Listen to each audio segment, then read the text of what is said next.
folks, here we go. Streaming live via live stream and MNUSA Wrestling. We've got the Rumble on the Red finals coming up here in the Fargo Dome.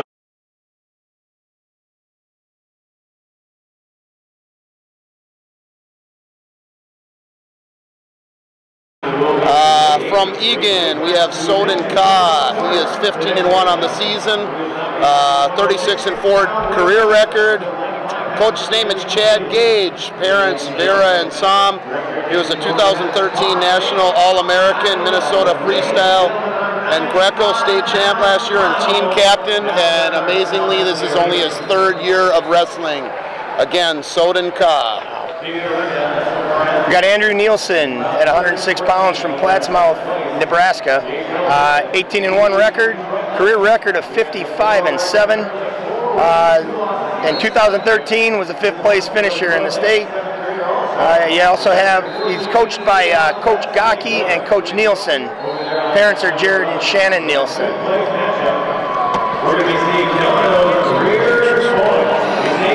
He also got 5th place as a freshman at state. Second as he was a second team all-conference duels. Lost 1 match in freestyle at the junior duels last year. Holds a 3.8 GPA. That's excellent. Again, that's Mike Schultz on the mic. This is Tom Hall. And running the camera for you is going to be Ryan O'Connell. We do our best to keep everything rolling and keep you guys up to date on the action here. So a few announcements going, and then we'll be live with the 106 final here. Should be running up against some really good finals. It's been a great tournament. We might be missing some of the bigger teams, but we definitely have some quality kids here. Absolutely. I mean, there's some fantastic teams, and you got teams from Montana, you got teams from Nebraska that are solid, New Mexico, certainly Minnesota, North Dakota, South Dakota, all well represented as well. Absolutely. And you're seeing some of the top wrestlers from all of those states that are competing here today. So even with the clash going on today, I don't think we're short on talent. I don't think so either. And one of the things I love about this tournament is the seeding of it and how they seed this thing. And you definitely are getting the best guys coming through on the in the championship side of the bracket. No doubt about it. Be running on my buddies over here. They're running. We're going to be on mat number. Hey, there he is. Craig Sanders just jumped in. Go figure, he's still smiling too, everybody. Yeah. This just in. We'll be announcing from mat 1 here, and it's on a riser. It's the feature mat of the Rumble on the Red. And then they have the other placing matches, 3rd place, 5th place, and 7th place on mats 2, 3, and 4. So there'll be a lot of activity, and as you can hear, there a lot of announcements being made right now. So. And also don't forget, behind us we have the JV finals, 3rd, 5th, and 7th place matches, as well as we have the Rumble on the Red youth duels that are also being conducted right now. Some of the best programs in the state brought the Little Tykes out here today to do battle, and it's been fun to watch also. It is a lot of fun. I've been talking to a couple of the officials, and they say, you know, you start reffing some of these varsity matches, and then you get pulled over and you got to ref a JV, and next thing you know, you're doing a youth match. Yeah. It's a little tough, but it's a little less stress for those guys. I think they like doing the youth stuff. I think they get a little tired over there with the 2-2 reversal kick. It's a lot of roll wrestling going on over there. Yeah, absolutely good stuff. Brings back a lot of memories. I remember my son wrestling on the youth team up here at the Rumble on the Red years ago. And yeah, my son was fortunate enough to wrestle on it one year with the Chaska team when they came up. The Stallions brought a good group of kids up here, and they asked my son to fill in a spot for them, which was kind of fun. It was fun to see him wrestling this thing. Yeah, my son actually wrestled for Forest Lake when he was up here. So, yeah.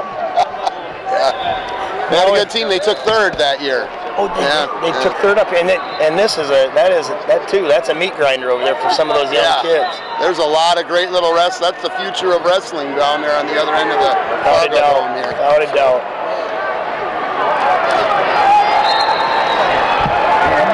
Find out who's on those matches.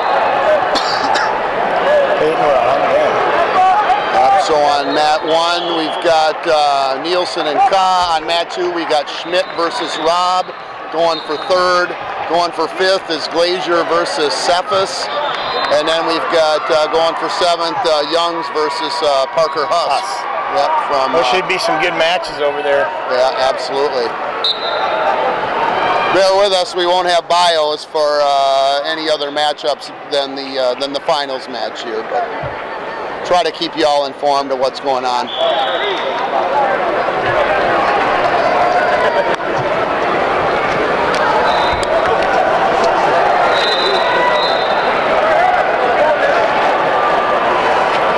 Checking in with Dave Peterson over here, social media director for MNUSA Wrestling, and Dave does a great job putting on the streaming for these events, and it's for fun and for free, as you guys know out there, everybody that's logged in. And Dave, do you know what time the finals are set to start here? I'm sure it's just momentarily. Yes. Okay.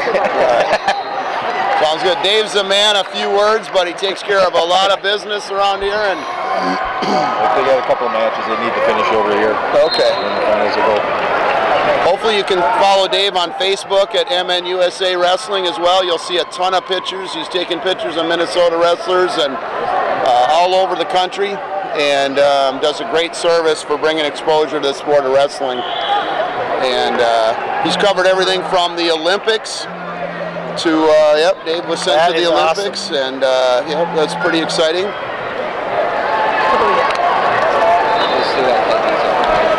I've had the pleasure to work with Dave a couple of different times at the JJ Classic, and yeah, the JJ Classic is an early preseason tournament in Minnesota. He's a pretty, I mean, he gives a lot of time to the sport of wrestling in the state of Minnesota. Doing great things and making everybody's job a little bit easier. Yeah. You don't have to travel here to watch these great matches. It's kind of nice. You can pull them up on web. Yeah, absolutely.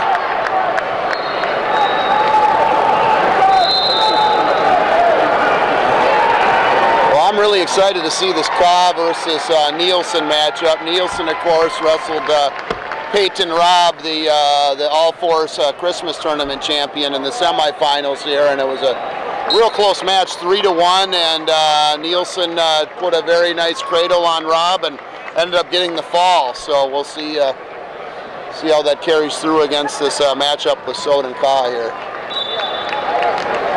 Really tough weight class at 106 up here.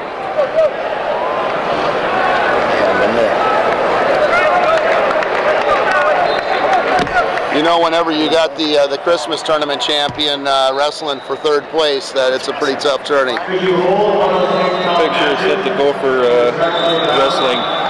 Oh, awesome! Is that Evans? We're going to use Evans and Storley. Evans and Storley. Cool. That's really cool. They won the love in Iowa last year. Yeah. I heard Storley's going to grow a mustache for the matchup this year. Is that true? That would be good. We'd love to see that. Yeah.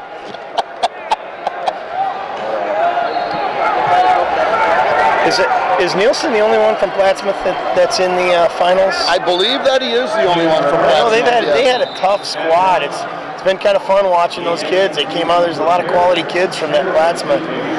What's nice about this is seeing these kids from all over. You're not seeing the same guys every time out. And, you know, it's a different grade of wrestling up here, no doubt about it. Yeah, I mean, it's right now you've got, you know, leading the tournament is Scott West from Minnesota, but in 2nd place is Sydney High School out of Montana. Out of Montana, yeah, okay. So just brought a really high-quality squad over here as well. Our Warriors are just stepping up on the mat here. Both will be in blue singlets, so we'll have to get you leg bands here in a minute.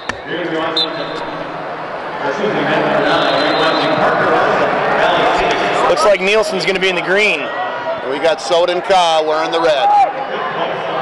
Craig Sanders is our referee.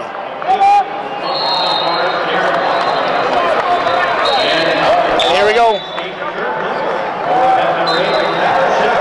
Should be a lot of fun. There'll be a lot of action out here, I'm assuming. Yes, boy, this Sod and Ka doesn't look like a 3rd-year wrestler. No, he doesn't. He's put together. He doesn't look like a 106-pounder either. No.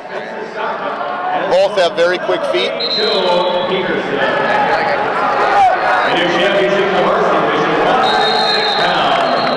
going to be a high pace, I think.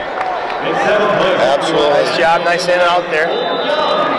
Both have great positions, hands in the zone. There you go, pulling heavy on the head. I got a chance to watch him earlier, and he's pretty impressive. Absolutely. God, it's really hard to get in on his legs. He moves well. Trying to drag that thing through. There he tried to snap it through. Again, back and pressured forth. in. No, back to neutral again. Oh, caught him on a shot. Elbows were out. All right, about a minute way through the period. Still 0-0 here, folks. Oh, nice high crotch to a single. Oh, kind of got caught with an underhook. Looks like Kai is just overpowering everything he's doing. We've got 2 takedown plus 3 near fall already signaled by the referee. Falls in the well already, yeah. Nielsen's got it hooked. Can he roll him? Yes, he does. Nielsen is very comfortable down there. Now he's into a claw ride. Coming through, we got 2 reversal there. 2 reversal, so Ka's up 5-2. Good wrist control by Nielsen. Tight waist, he's digging deep on that tight waist. Holy smokes. Oh, here goes there the it is, there it is. We've got near fall. We got our 3, we got a tie match, 5-5 going into the second period. As we said from the start, we knew there was going to be some action on this one. No doubt. No doubt. This thing might end up 30-30, we don't know.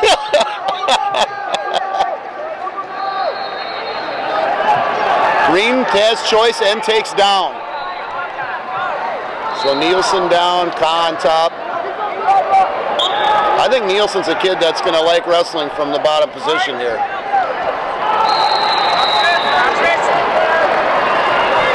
I know I got to watch Nielsen earlier. He beat Garrett Voss from Waconia. And Garrett's a pretty tough kid, and Nielsen handled him pretty well. Wow.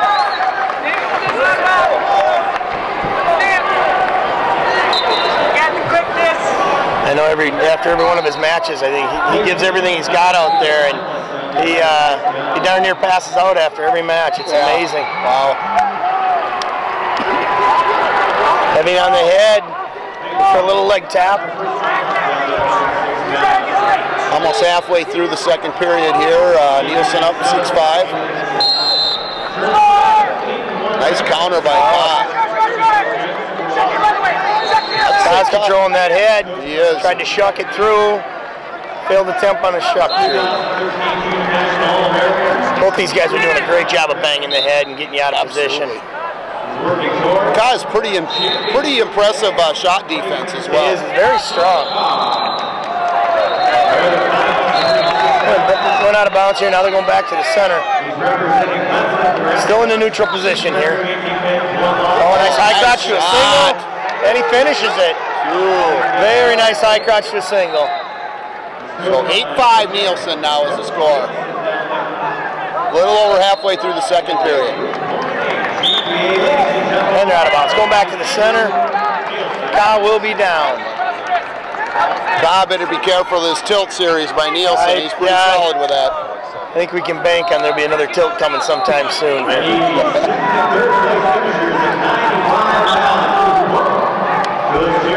Works that tight waist really effectively. There it is. Here comes nothing there.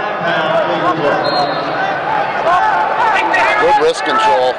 Chad Gage at Egan has done a great job. They've had some really good wrestlers in this tournament. They've been fun to watch. Absolutely. Chad's I know Chad's son's on the youth side of it too, but Chad's an awesome coach. That's outstanding. Yeah, Egan's got a nice program. Got some wrist control here. Looking for a tilt again. Up in there, short time. No. He went once, twice. Yep. No near fall. So Ka has choice here, starting the third period. He chooses both up. Choosing neutral. We're 8-5 match. Nielsen's in control here right now.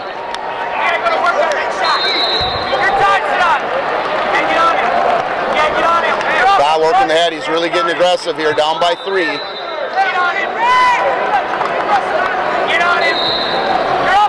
Tom, you said he's only been in wrestling for 3 years, huh? Yeah. Unbelievable. Yep, 3 years. Doesn't say. I don't know if he's a sophomore or what grade he's in, but that'd have been something nice to have on here. I sure would have, yeah. I can look him up on track here. Kai is a senior. Kai is a senior, okay. Look at Nielsen here.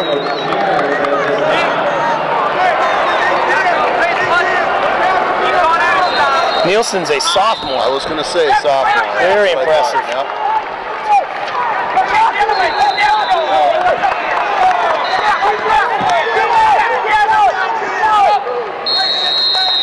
About a minute left in the third period here. Nielsen is in control so far. Bonnie's going ahead. He's stepping over that back leg. He's got two takedown. 10-5 Nielsen. Very solid wrestler. Nielsen's heavy on that waist, man. Looking for a switch. Now he's got wrist control. I think we'll be seeing a tilt here. Yeah. Heavy, deep waist.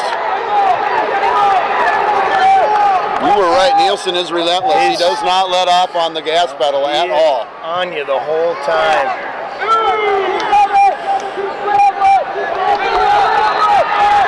Kai's got that upper hand. He's holding on to that upper hand, trying to control that so he doesn't get a cradle on him. Yep. Running short here. 9 seconds left in the match at this point. It looks like Nielsen's going to be your Rumble on the Red champion for 2014. Outstanding battle between both young men. That brings Nielsen to 19-1 on the season. Very impressive. Correction, 2015. We just switched over. I was reminded by Mr. O'Connell over there. All right, great job. That was a good way to start this thing off, no doubt about it. Absolutely. Well, should we talk a little bit about who's coming up here on the 113-pound class?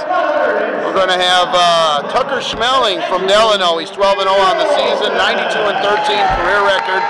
Coached by Jeff Olson. His mom and dad are Mike and Darcy Schmeling. Last year he was the Rumble champion as well as a Minnesota State champ. So he's returning this year to defend his title. On the other side, his opponent, 113 pounds, Corbin Meineck, and he's out of Omaha Skutt, and that's in Nebraska. His season record right now is 20-1. His career record is 70-5. 2013, he took first in the state tournament in Nebraska. He's coached by Brad Hildebrandt. His parents are Brant and Sheila Meineck, and he was an All-American in 2014 in freestyle up here at Fargo. And he's also a Kansas State champ, took third in the KC Stampede. Every once in a while they get some fun facts on here, and his fun fact is that all he sees is purple. I don't know what that means. Well, luckily the mat's blue, so. That's exactly it. Should be a great final at 113 pounds. Schmeling, obviously very well known around Minnesota. Returning state champion, returning Rumble champ. So Mike has a little bit of a hill to climb here, but quite honestly, we don't know much about him. So that's what the great thing about the Rumble is that, Schmeling has a guy coming out of Nebraska that he probably hasn't seen before. So that's, yeah, unless he'd seen him here at one time, he probably wouldn't see him, and maybe he saw him in some freestyle matches or something. But Tucker too, he's a workhorse. He just keeps coming at you. He doesn't have, you look at him and he's just kind of got a little baby face, but that kid can bring a pound of pain, man. He is tough. Yeah. There's a few of them that are going to be in the finals coming up. Fogarty is another one that kind of has that baby face, Absolutely. but boy, they coined that phrase baby-faced assassin, and that's, So here we go. They're stepping out to the stripes. We've got Schmeling in red and Mike in green. As you can see, he does all he sees is purple. He's got purple headgear, purple shoes, purple socks. This guy's purple. Yeah. And this Scud program out of Nebraska is a very solid team, boy. They have represented very well at the Rumble this year. They have been impressive. Even over the years, they've done a nice job.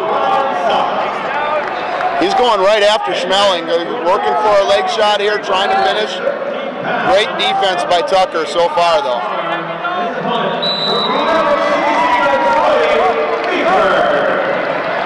Oh, nice defense by Tucker.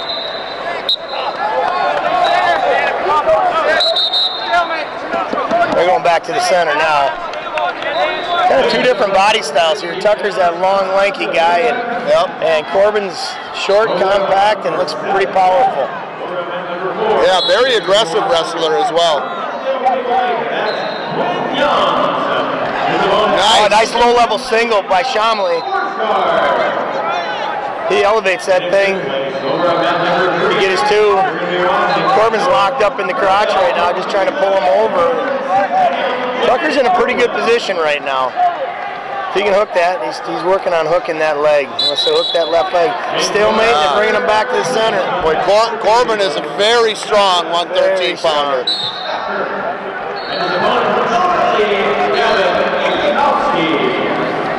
Both guys are very quick also.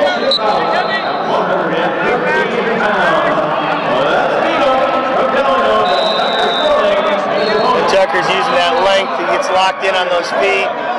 He's going to try to look for that step over, but he's got him to his hip. About 30 seconds left in the first period. No score so far. Just a battle of wills. He's got a cradle locked up here. Yes, he does. He's got a front cradle locked up. Let's see if he gets anything. He stepped over the back leg. See if he's going to get something. No, he lost it again. He's close. He's close to scoring here. He doesn't have it hooked, though. He does not have it hooked. There he got it hooked. Now we got two. Schmeling will come out of the first period here with a 2-0 lead. Tucker Schomely, his length helped him there a lot. Absolutely. Green defers, Schmeling with red takes down.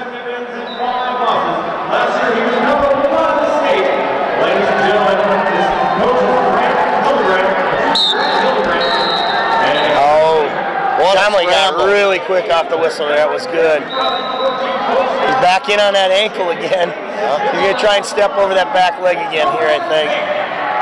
Watch that knee. Watch that knee. Another scramble, boy. There's been more scrambles in this match already, and it's only a little over 2 minutes old. Tucker is relentless with the pressure, though. He sure is. He's got a cradle locked up again.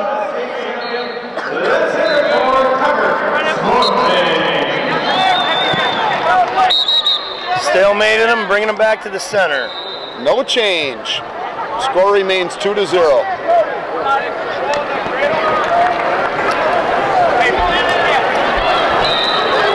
See if he tries a quick switch off the whistle again, like he did the last time. He just popped the hips through. Yep. Riding a half up there, a little wrist and a half. Now he kind of went into the crotch, but he's got a half Nelson on Tucker right now. Oh, he did a very nice job of horsing that thing. Yeah, nice. No near fall yet. No near fall yet. Very flexible, Tucker. Boy, that's a tough half Nelson that kid's got. It's great. Needs a mat return or he's going to hit for stalling here pretty soon. And we got stalling on Green for not returning him to the mat. Goes back to the half. Out of bounds. All right, no change. Still a 2-0 match for Schomely.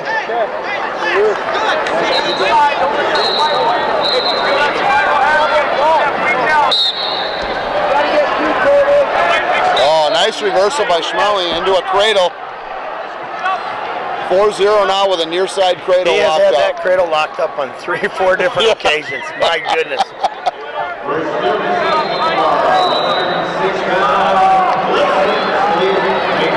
Looking for some wrist control down there now. 15 seconds left in the period.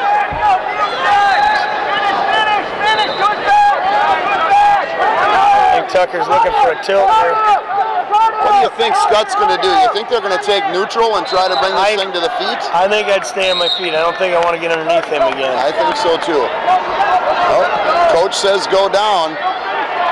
Wrestler's not agreeing. He wants both up, I think. He wants top. Corbin's going to ride. Both up. Corbin's going to ride. Oh. Both up. He did take neutral. The wrestler had a conversation with the coach, and I think he was well advised to go neutral personally. I do too, absolutely. He shoots a nice double. A nice double leg.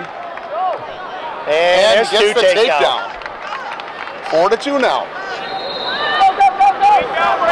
It's working that half again.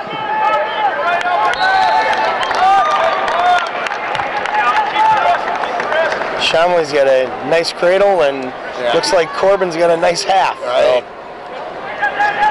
Chomley's dangerous from the bottom position, though. I think at some point he might have to consider cutting him and making this into a feet battle. Right, he really hasn't had much luck on the top with him. He hasn't even been close to really turning him. No. They had that power half there before. Yep, he's going to have to cut him here pretty quick. We're down to 1 minute and 15 seconds. And there it is. There it is. Got a one. We're neutral again. We're 5-2 now. Chomley is in the lead. They're fighting for head control here.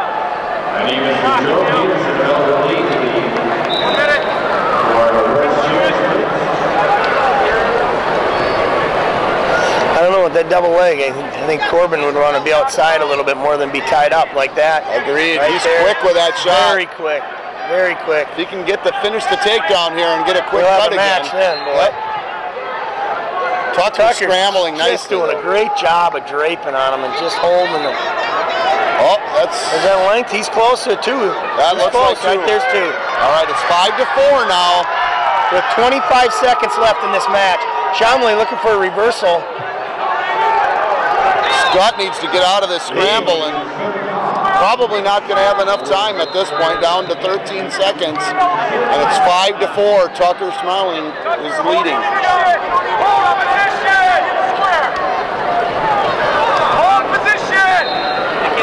2-1, and that's the match. Great match between these two young men. Want to try refreshing it?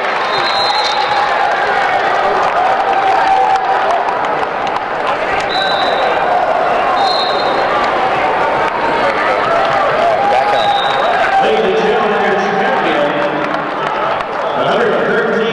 5-4 winner, Tucker Chomley. Delano. Wow, he's a tough kid. All right, once again, folks, we're bringing the stream into you via Minnesota USA Wrestling. Mr. Dave Peterson set up also via live stream. Look for many upcoming events that we're going to stream, and of course, no charge here to bring the action from the Rumble on the Red. And this is Tom Hall, and we got Mike Schultz, and we got Ryan O'Connell on the camera bringing you the action here. Right now they're just introducing all the guys that medaled at 106 pounds, bringing them up. So they brought up the medal winners for the JV division, and next will be the medal winners for the varsity division.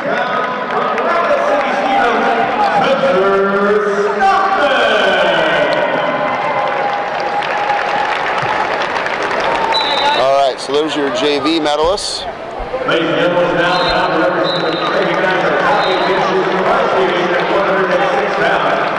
Now here comes your varsity medalist coming across the stage for 106 pounds. 106 pounders. Tell you what, you don't want those medals to get away from you in the wind out there. They'll knock you, break a rib or something. Yeah. Those are some nice looking medals they've done. Absolutely.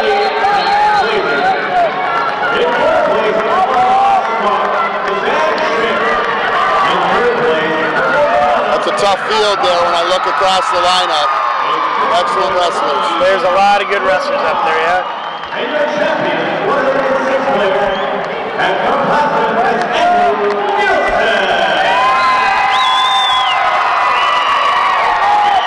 Pretty good contingent from Plattsmouth on that one. Absolutely. Those people have been loud all day long. Boy, we got a great final coming up for you here at 120 pounds. From West Fargo, we got Jared Franek. He's 21-0 on the year. State placer, was a runner-up last year. Coaches Kale Dangarud and parents Sean and Laura Franek. He won the Christmas tournament this year. Second in the 2014 high school state last year, as I said, and he took third in the Rumble on the Red last year, or in 2013. And also, fun fact, he likes hunting and fishing, but he's coming ready to rumble tonight on the Rumble on the Red. That's right on. I got Garrett Aldrich. He's from Albert Lea, Minnesota, and his season record right now is 18-1. His career record is 64-10. Was a state champion at 106 AA in Minnesota. His coach is Larry Goodnature. Parents are Kurt and Robin Aldrich. And at 2013 Rumble, he took 5th place. 2013 Christmas tournament, he was 7th. This year's Christmas tournament, he was a runner-up.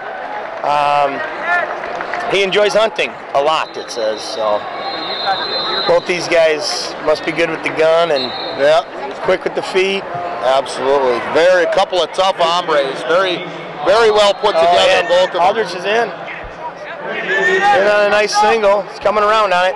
Looking to step over. Excellent finish. Do you know, did these two meet in the finals at the Christmas tournament? No. Yes, they did, and Franek won it. Okay. Yep, so this is a rematch of the Christmas tournament final here.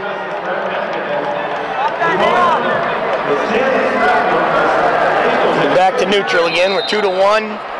About 30 seconds left in the first period. Well, I tell you, a couple of powerhouse programs involved here when you look at the West Fargo program and certainly Albert Lea.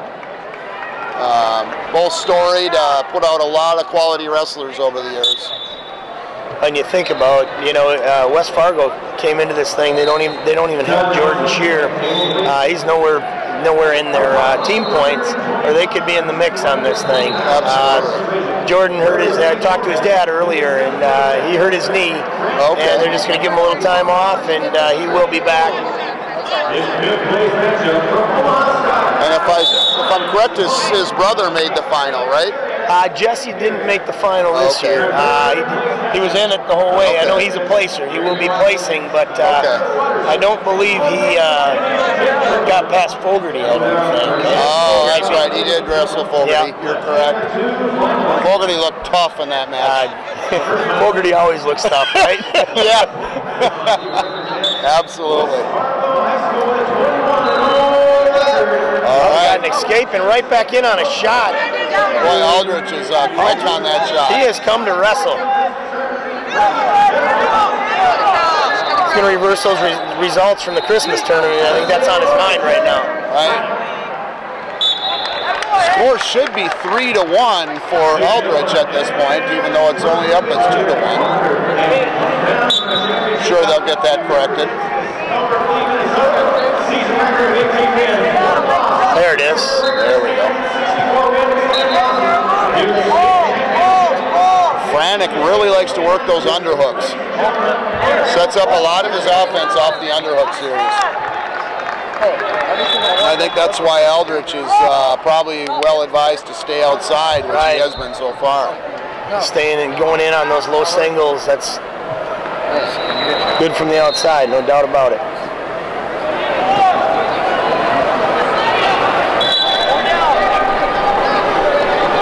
Makes it more of a strategy match when they just faced each other a couple weeks ago at the Christmas tournament. Yes. I'm sure this is not the first, not the last time these guys will meet. No.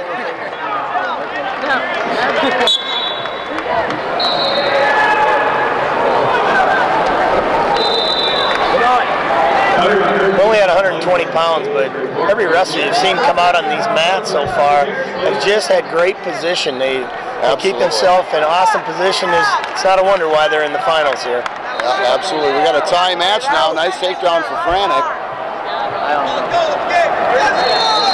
It's the second time I got to watch Franek close up. He wrestled Daniel Worthington from St. Francis. Oh, okay. In the Christmas tournament in, I believe, the quarters or the semis. And a very good match between those two young men as well. Absolutely.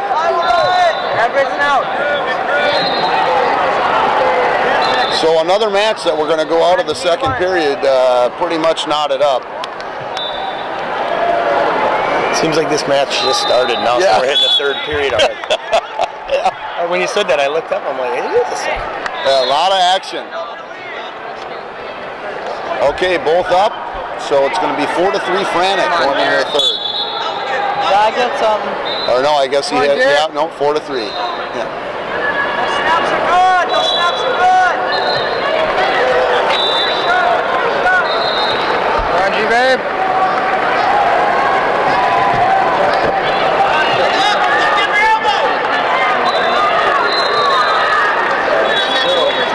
Both wrestlers again in great position. Yeah, I tell you, it's cold outside, but the action's sure been hot right here in the Rumble on the Red, that's for sure.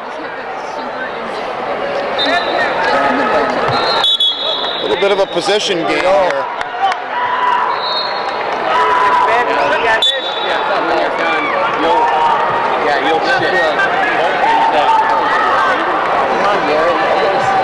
They need some action here. I tell you, Aldrich reminds me a lot of a small Alex Lloyd. You know what I mean? They really are similar looking wrestlers. They are, and they're both so dang powerful as well. Yeah. You look at Frantic too. He's got that big barrel chest. Yeah, 120 pounder. Yeah, these are both very big 120 pounders. Very well put together. Low shot. About a minute left here in the match. No change in score. It's still 4-3 in favor of Frantic. Low single, 45. Franic's done a nice job of holding off those shots. When Aldrich came out here at first, I was thinking he's going to get in on every shot he took, and Franic's doing a great job of defending those shots. He did a great job adjusting to the speed of Aldrich. Yeah, it's fun to watch these guys. I think that first period is more of a feeling out there. Oh, he's trying for an underarm spin. Oh. He drives him off the mat. They're going back to the center. Scramble. Franic's head hit the mat pretty hard there, and he just bounced right back up. I think we're going to have 18 seconds of pure action right now. Yep, exactly. Hey, and goes, take a shot. Aldrich has to get after it. Now we're 10 seconds. Come on, Garrett. He's got to go. Got it. Short time, Garrett. Come on. Risk it. Got to do it. No, they're not going to be a change. Shot in the counter. Oh, and a back trip just as the whistle blows. Great match, great match. Holy smokes. And a 4-3 winner, Frantic of West Fargo. So back-to-back tournament victories, the All-Force Christmas tournament followed by the Rumble on the Red. He's having a great year. Now they'll be doing some more introductions of the medal winners at 113 pounds. They're bringing them up onto the platform right now.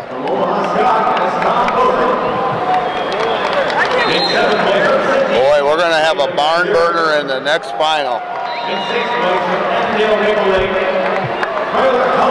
Four-time state champion Cameron Sikora from Border West coming up against this young man from Montana who was a state champion last year, 25-0 on the season, has a 177-4 career record against 188-13 career record. Holy There's smokes. a lot of wins out there. This will be a fun match to watch. Well, they all have been good so far. Absolutely.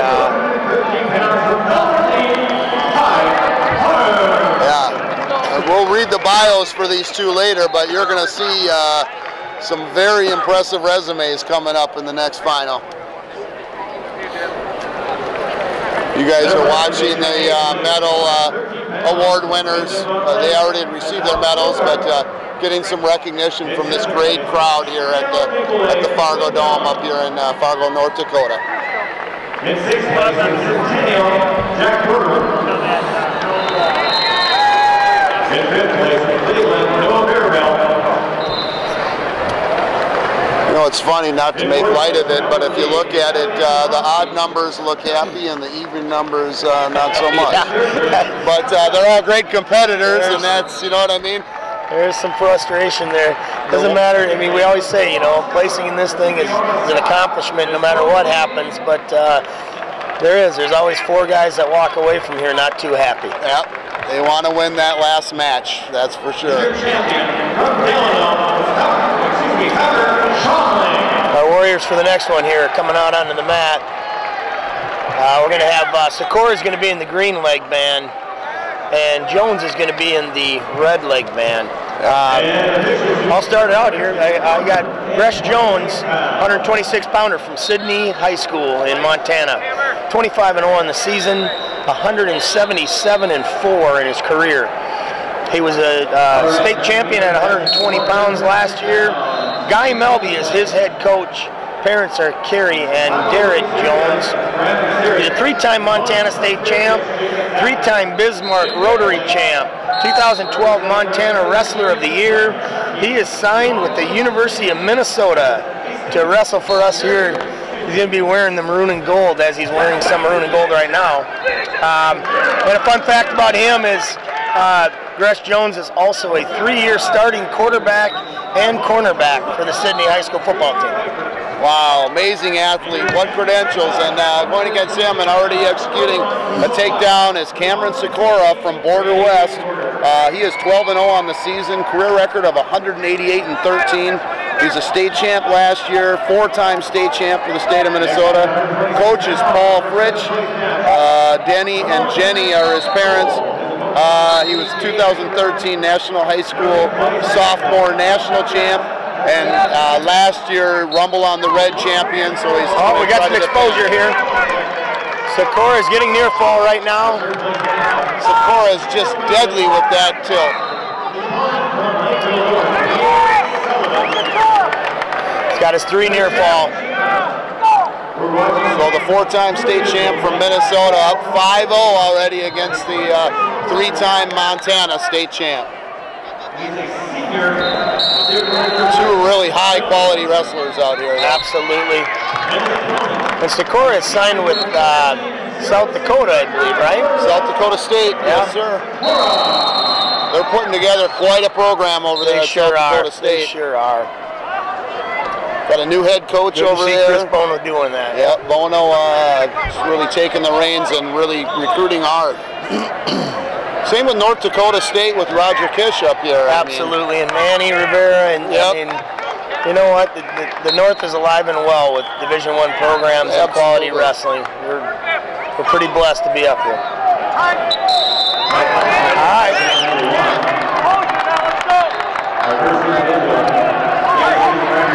I tell you, Sikora is just sending a message early here, up 7-0. We got a neutral starting position. It is 7-zip Sikora.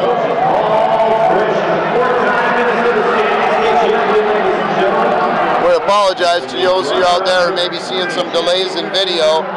We'll try to bring the best audio that we can to you, but video, all of our transmission, of course, is dependent upon Wi-Fi and network connections and things like that working, and there can be delays. So we'll do our best to bring you the action. I think the network's pretty busy right now with a lot of the phones and everything going on, and in the stands, everybody's checking track wrestling. And no doubt, Mike. I know I am.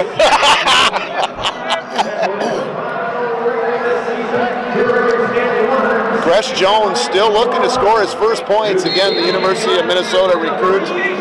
Just a solid looking kid. He's deep in. See if he can score here. Sikora's got some heavy hips there. Good job of fighting it off. Outstanding.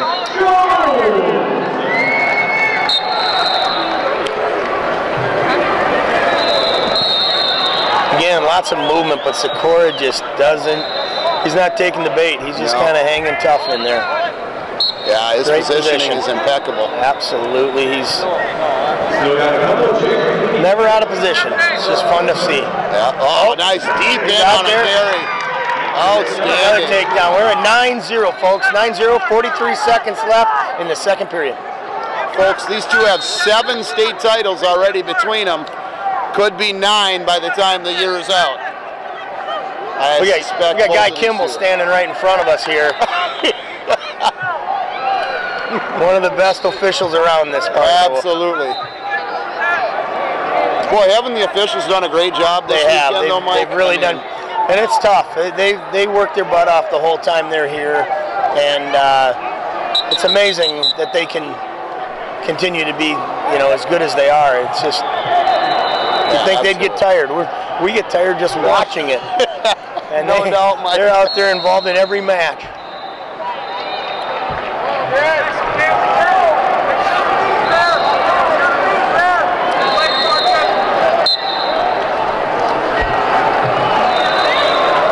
This 26 weight class was a loaded weight class too, boy. If you sure made the was. Podium at 126 at the Rumble on the Red this year, you did something special. You bet you did, yeah.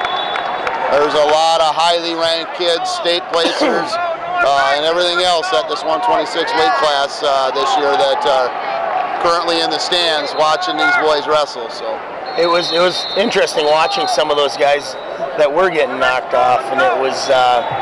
There's so many tough wrestlers that are sitting and watching this right now. You're right about that. And that's true for every weight class. Yep. I mean, just a phenomenal talent pool here this year.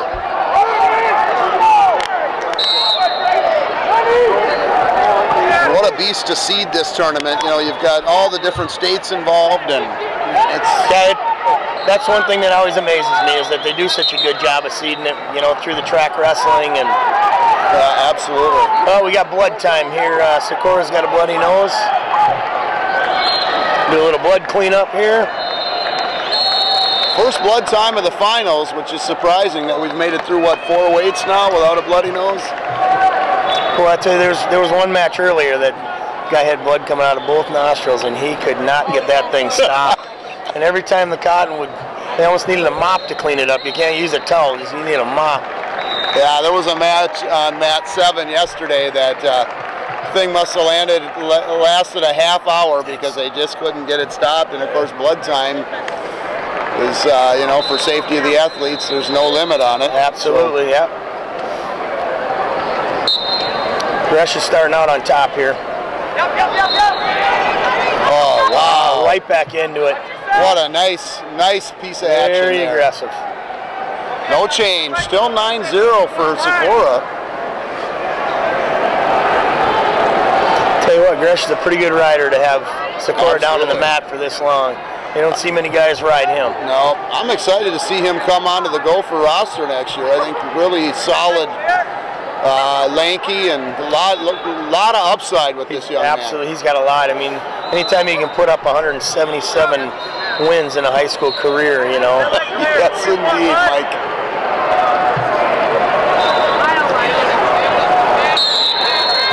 Got a stalemate. We got 40 seconds left here now, 41 to be exact.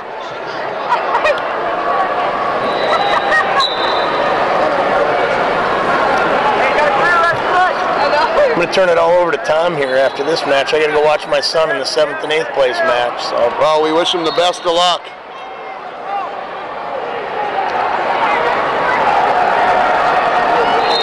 There you go, we got 20 seconds left here. 20 seconds left, and Socorro did escape now. Again, blood time though. That's a seasoned wrestler. He just picks it up and puts it right back in there.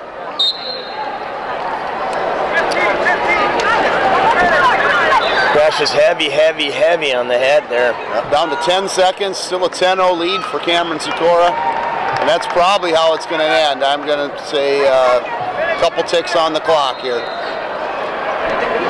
Still working, they're still working hard. Wow, outstanding. Great match, guys. Yeah, it gives a little flex of the muscles there. No doubt about it. Classy, 2 classy young men as well. Right. Way to go, Cameron. Cameron Socorro. Border West. What a career. Congratulated by his dad over there. Back-to-back Rumble titles. I think this one that we got coming up at 132 should be a fun one to watch. And absolutely. I like watching Dylan Connell a lot. He's a pretty aggressive, pretty strong kid. Another beast weight class. Both our sons wrestled in this weight class, so we know how tough the kids are in this weight class, and it's going to be a fun final. This is going to be a good final, and I'm going to have to miss it. Yeah. Well, good luck to your son in the 7th and 8th, Mike, and we'll see you back here. And maybe just read the bios quick while you're here. Yep. So on one side we got David Flynn out of Scott West. He is the #1 seed in the tournament. 21-2 on the season, 3rd in state last year. Coach Al Flynn, so coached by his dad, Al and Sarah. He's a 4-time Minnesota Christmas Tournament place winner, 4th, 5th, 4th, 3rd. 4-time Rumble place winner, 6,3 champ. And then question mark this year, but he's coming in confident. And a 3-time state qualifier, placing 4th and 3rd. Another kid who loves hunting and fishing. All right. I got Dylan Connell, 132-pounder from Chisago Lakes High School. He's 17-1 on the season, 154-27 on his career. 5th place in the state tournament last year in Minnesota. Coach is Sean Fredrickson and Chad Stinson. His mom and dad are John and Elizabeth Connell.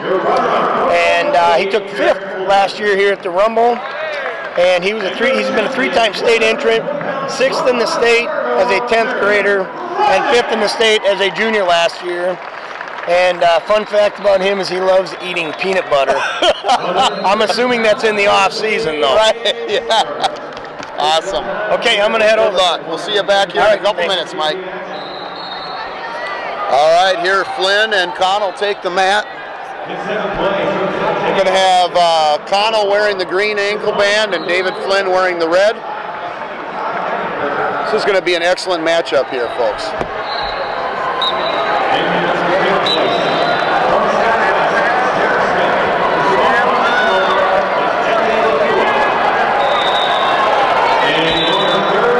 Men sitting in a very solid position. Connell working an underhook, Flynn in solid.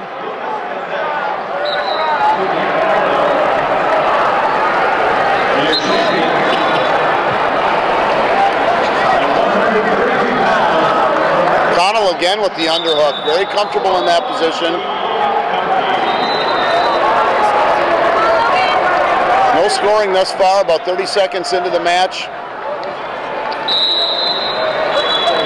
David Flynn, 157-17 career record so far for Scott West.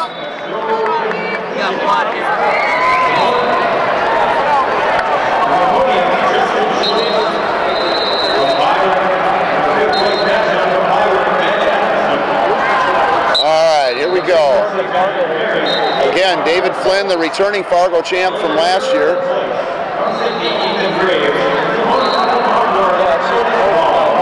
And Dylan Connell placed 5th here last year. Both are seniors in the finals, looking to make part of their senior year a Fargo title.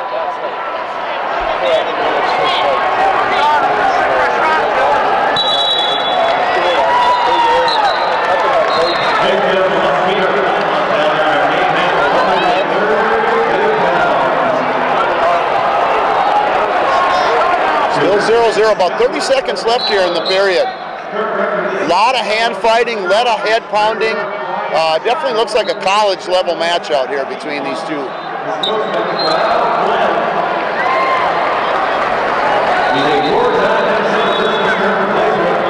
Looks like these two have probably wrestled before, very tactical. A lot of head pounding, a lot of positioning. Nobody wants to give up position. Of course, Scott West doing very well. I believe they are leading the team race at the Rumble here. David Flynn, son of the coach of the Scott West program. Tough wrestler. Connell defers choice. Flynn takes down. So we'll start the second period here with Connell in the top position, Flynn in the bottom position.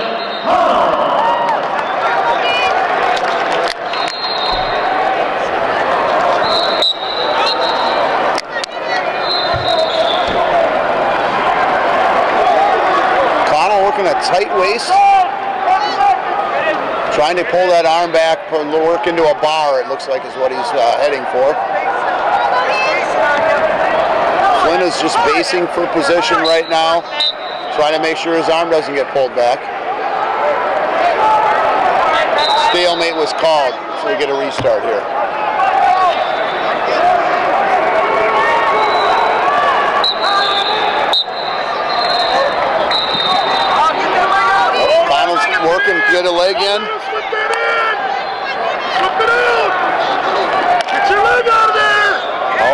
grabs the foot. Connell's in a high, tough position here. We could see a reversal, and we do. David Flynn gets the reversal on Connell, is now up 2-0. About halfway through the second period now.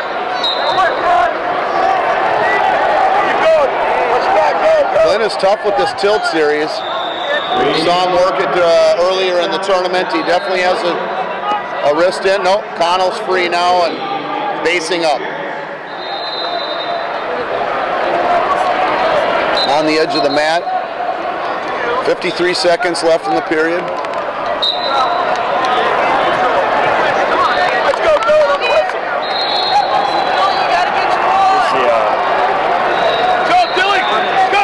Team scores as we look at it. Scott West is in the lead with 161 points. Sidney in second with 160. Coon Rapids in third with 152. Omaha Skutt in fourth. West Fargo, Albert Lee, Annandale, Maple Lake. Cleveland out of New Mexico. Omaha North, Lakeville North in 10th.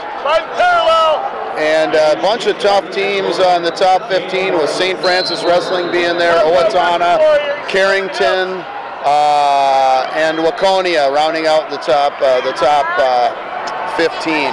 So a lot of tough teams throughout the state of Minnesota, North Dakota, and around the country here in the top 15. Thanks to Ryan O'Connell for that information. Still covering the hips. Flynn is working a bar here. Short time. We got about 8 seconds left in the second period. Still 2-0. I believe Connell's going to have choice here when we start the third period. He takes neutral. All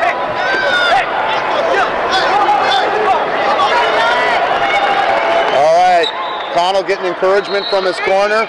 Tell him to get busy and get after it. Flynn maintaining a 2-0 lead. Again, this is Tom Hall bringing you the action here from the Fargo Dome, the Rumble on the Red. We're in the 132-pound final. This is brought to you via live stream by Minnesota USA Wrestling and the social media director Dave Peterson. Currently commentating, Tom Hall again. Mike Schultz will be joining me shortly. His son is wrestling for 7th place here at 132 pounds. And we've got Ryan O'Connell working the cameras, and we're bringing you the best feed that we can. So it's been great action so far.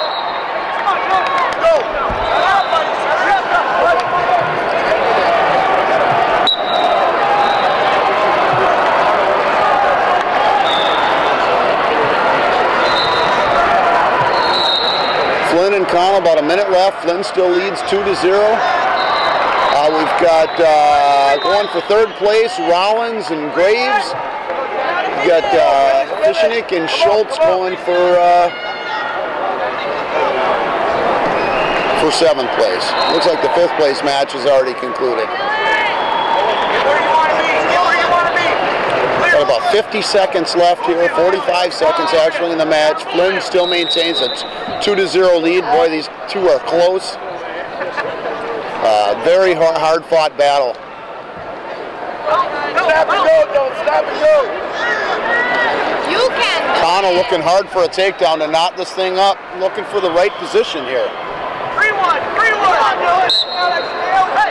23 seconds left. Connell's going to have to get after it here to get a takedown if he wants to bring this thing to overtime. Flynn stays in excellent position. Mike is back. How's your boy do, Mike? Lost 7-1. All right. Well, he had a great tournament. He did, and he should be happy with just placing. Absolutely. At that weight class, this 32-pound weight class is loaded here at the Rumble. Well, got a stalling warning on Flynn there. Yep, he's got 5 seconds to ride out to another Rumble on the Red title here. And he holds on. So back-to-back Rumble on the Red titles for David Flynn of Scott West. Scott West also leads the team race right now with Sidney out of Montana being in second. So really a great performance overall by the Scott West program. They actually didn't fill all the weight classes, I don't believe either. I think they only put 12 kids in this thing, so that's quite an accomplishment. Yeah. All 12 have wrestled their butts off. I've wrestled them across the board, and you can tell they're well-coached, hard chargers. They continue to they don't rebuild, they reload. Yep. They're always tough. Starts with the youth program over there too. I mean, you look at their youth team that's competing here this weekend, and they're stacked as well. So. And they, and I'd like to see what a team score would be on the JV side too, because I know they have a number of kids on the JV side. That'll come out at the end of the tournament, but I know they had some that went pretty deep on the JV side too. So. Yeah, I mean, a bunch of programs. Coon Rapids, I think, is leading the JV side right now, but you've got Scott West on the top 4. You've got St. Francis in the top 4. Yeah. A lot of really good programs wrestling on the JV side of the bracket as well. So.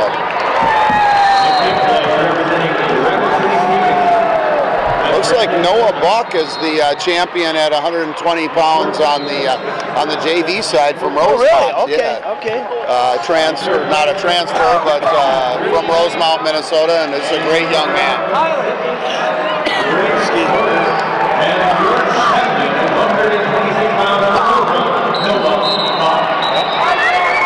Well, nice job to Noah. Excellent. I think you'll probably see him cracking into a varsity lineup very soon. I was going to say, yeah, I think transfer rules, made him on the JV side. Yeah. What I believe. And that's good. They're doing it by the book. Absolutely. Here comes our varsity place winners. Another kid from Scott West in there. Yeah. It's like Kelvington. I think that's Ben Kelvington. That is Kelvington. You are correct. A bunch of solid athletes. You've got Wade Sullivan, a state champion, in 4th place there. Vassar. You've got Vassar. Boy, what a lineup. Well, you got Tanner Cole in 8th place from Owatonna there. Well, you know you got stacked that weight class in. You know you got quality there. Yeah. Cameron Sikora with a big smile on his face, and he should smile. Yeah. Absolutely. Well, we got a couple of great finalists coming up here at 138 pounds. From Oaks, North Dakota, he's 16-1 on a season, 140-23 career record. Eric Loeb. Loeb is coached by Corey Schau, Keith and Judy Loeb, and he is a 4-time North Dakota state champion. Wow, 4-timer. Yep. All right, I got Adam Hedin, Rosemount, Minnesota. He's 16-0 on the season, 134-33 for a career. Coach is Brett Larson. His mom and dad are Chris and Christine. He's a 2-time state entrant, 2-time preseason national place winner. He was also a 2-time JJ Classic place winner. And fun fact about him, he hasn't cut weight yet this season, and he always needs blue Gatorade before he wrestles. I think they also call him the Funk Master, if I'm not mistaken. Is that okay? He brings a lot of funk to his game, and he's certainly fun to watch. It's another guy put together really, really well. It's amazing, though, that he hasn't cut weight. You can kind of see that. Yeah. Yeah, Loeb looks like a slightly bigger 138-pounder than Hedin. Definitely bigger in bigger legs, bigger hips. This seems like Hedin's been wrestling for a long time. Yeah. He's been in high school for a long time. Yes. I used to coach at Chaska Chanhassen. I was the head wrestling coach there, and one of my guys had to wrestle him in the state tournament a couple of times, Trent Butcher, and I'm sure you know Trent. Yeah, absolutely. Yeah, Adam's been good and tough for a long time. Yeah, we had a fun watching Hedin and in the finals of the Shakopee tournament this year. Yeah, against Tyson, right? Oh, against Tyson Leon. Sure. Yeah, Tyson Leon, and they had a battle. It went into overtime, I believe, didn't it, George? Brian? Okay. Yep, and Hedin ended up winning it in overtime. Yeah, Tyson Leon's a tough kid, too. Yep, he sure is. That was a really fun match to watch.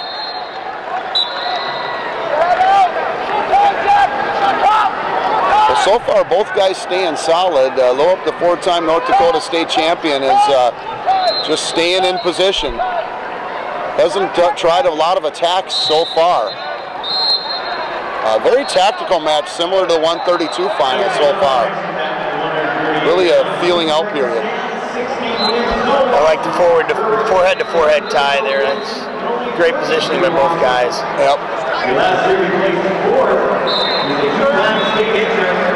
Ladies and gentlemen, coached by Mr. Brett Larson. Ladies and gentlemen, let's hear it for Adam Heaton. Yeah, this is going to be a low-scoring match, I got a feeling. Yeah. Well, the last one with Flynn and Connell, 2-0 was the final, and boy, this sure looks like it could be a very similar outcome. Of course, what we don't know is sometimes you get somebody that's really dominant on the mat. Yeah. And that can definitely change the scoring pretty rapidly. We're moving on to the second period here.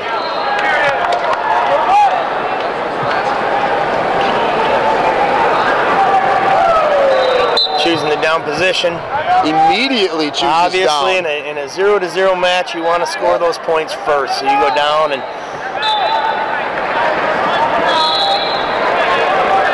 there he is. He's on the board. 1-0. Yep. That's huge if this match should go to overtime to have that first point on the board. For you young coaches out there, if it's 0-0 after the first period and you get choice, take down.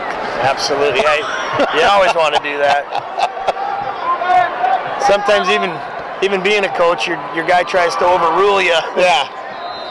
But that first point can play out huge later on if overtime should be lengthy and you got to get choice to finish the match. Neither one of these guys is giving any ground right now. No.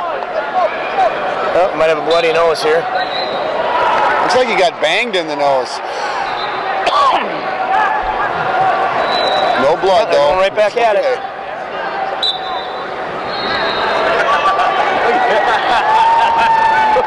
Looking good. And nice looking singlets that Rosemont has there.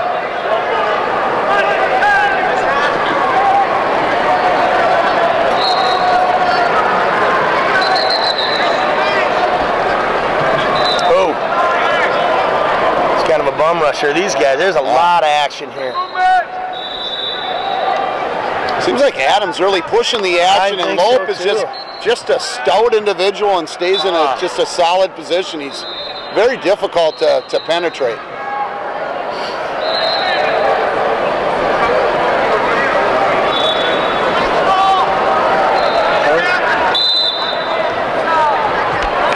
We're still at we're 1-0, 30 seconds left in the second period here.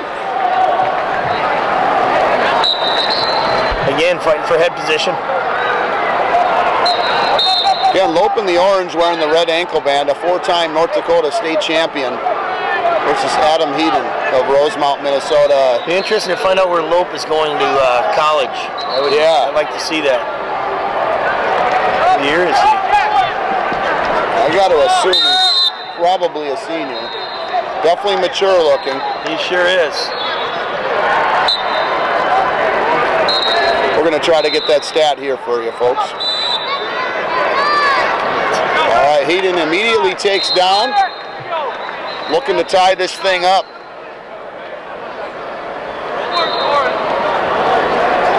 A lot of action on the feet, but not a lot of scoring. You got a caution against Lope, a little bit high on the arm there in the starting position.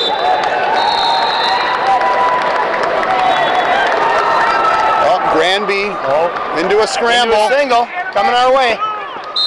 One loss of control. All right, we got a 1-1 match.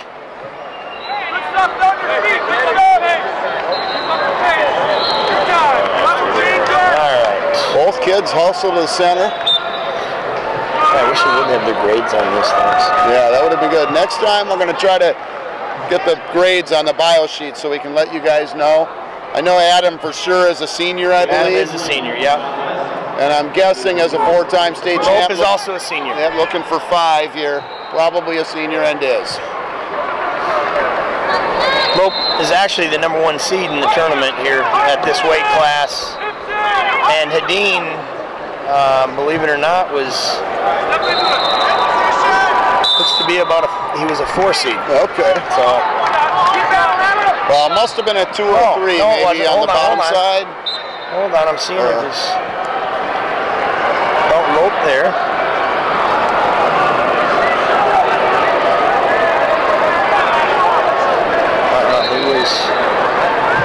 Unseeded? Probably a 6th seed. 6th seed, okay. Coming from the 6th seed to the final. Excellent job by Adam. Oh, Nadine's in on a single here. He's got it up in the air. 2! No points. Oh my. No points. I think he had that foot went out and then he came back in. Out and then in, yep. Great scoring chance there for Nadine. Very close match here.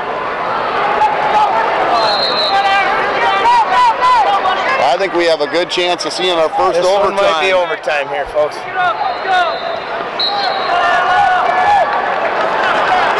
Oh, he snaps it by. A lot of Tell you what, attacks. yeah, Lopez really picked it up now. He's on the attack. He is. I don't think he wants overtime. No. 30 seconds left. Still 1-1. Adam in with the underhook.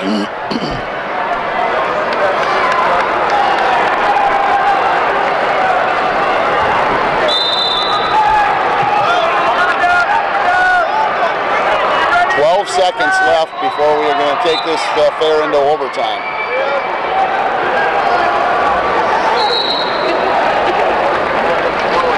Oh, tries to slide by there. There we go. Here we go, folks. Overtime now. 1 minute on the clock. First points here wins. I don't believe we have a stall warning for each wrestler. I don't think so. No, I haven't seen anything on that. No. Oh, he's in on it. Getting aggressive here in the first period of overtime. 1-1 is the score. 45 seconds left in the overtime period.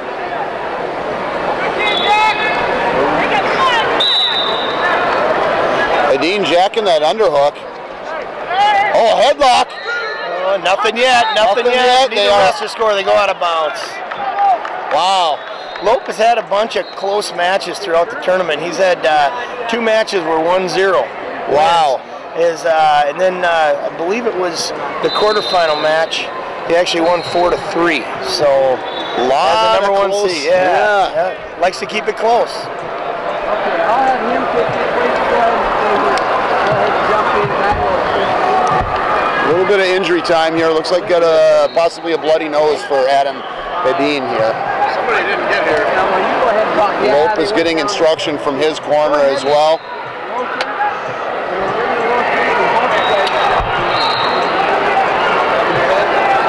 All right, coming back to action with 34 seconds left in OT. Lope doesn't score a lot, but he's also extremely hard to score on. Sure is. These two are doing battle out here. This is a great match to watch. Head position battle alone is very interesting. Just reshot after reshot. It's just awesome. Probably going to get a little more blood time here. Yep, the nose plug came out. And both of them need a little blood cleanup this time.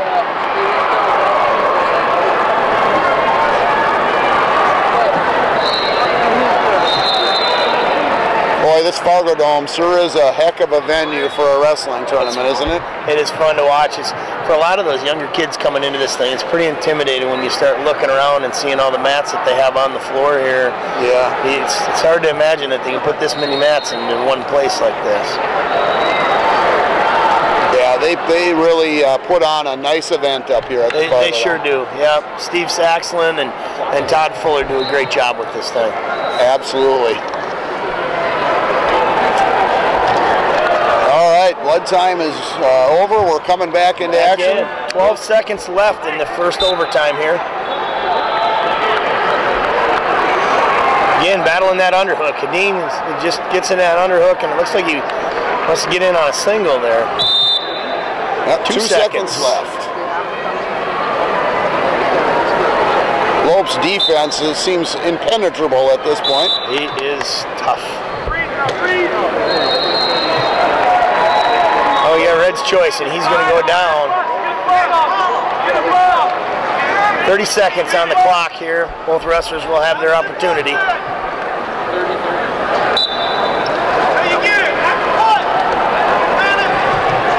Lope looking to get the escape point as fast as possible. It's kind of banking that we probably going to see an escape here, and we'll probably see an escape there. We're probably going to go to that fourth overtime. I think so.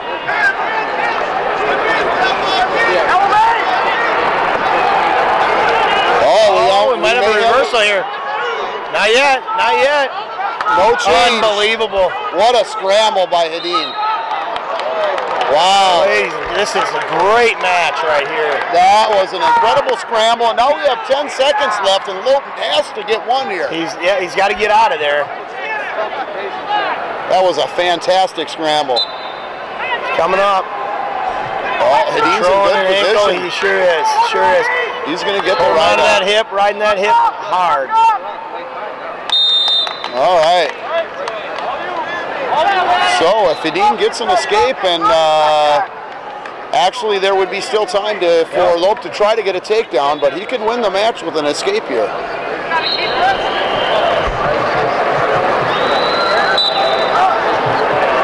He's coming up from his base here.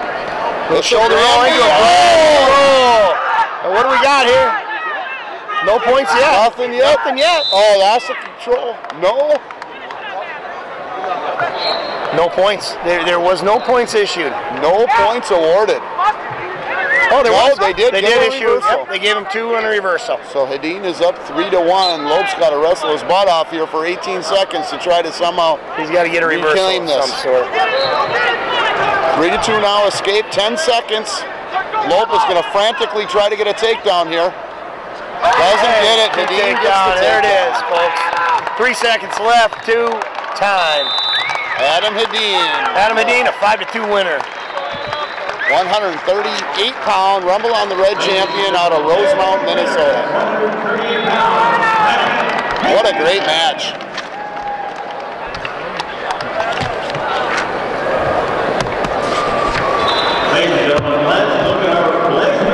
Here comes our JV medal winners at 132 pounds. Well, I do recognize a couple guys. Luke Lipinski from St. Francis, Minnesota, son of a former head coach from St. Francis, also taking 3rd place. Of course, he's from our home school, so easier for me to recognize. Little props to St. Francis there. I'll tell you what, when the varsity guys get up here, and if I don't recognize my son, then we got issues. You better. Then we've got issues.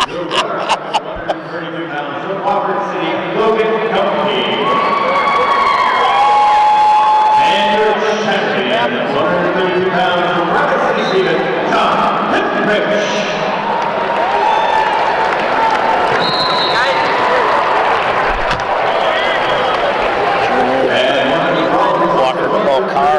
Walker Carr from Carrington in the final at 145. We'll read a bio shortly. He's a junior. Okay. Hey, good job, Justin Schultz. What grade is your son in? He's a sophomore. Sophomore. Nice job. 8th place, Justin Schultz out of Laconia. That's a tough crew up there.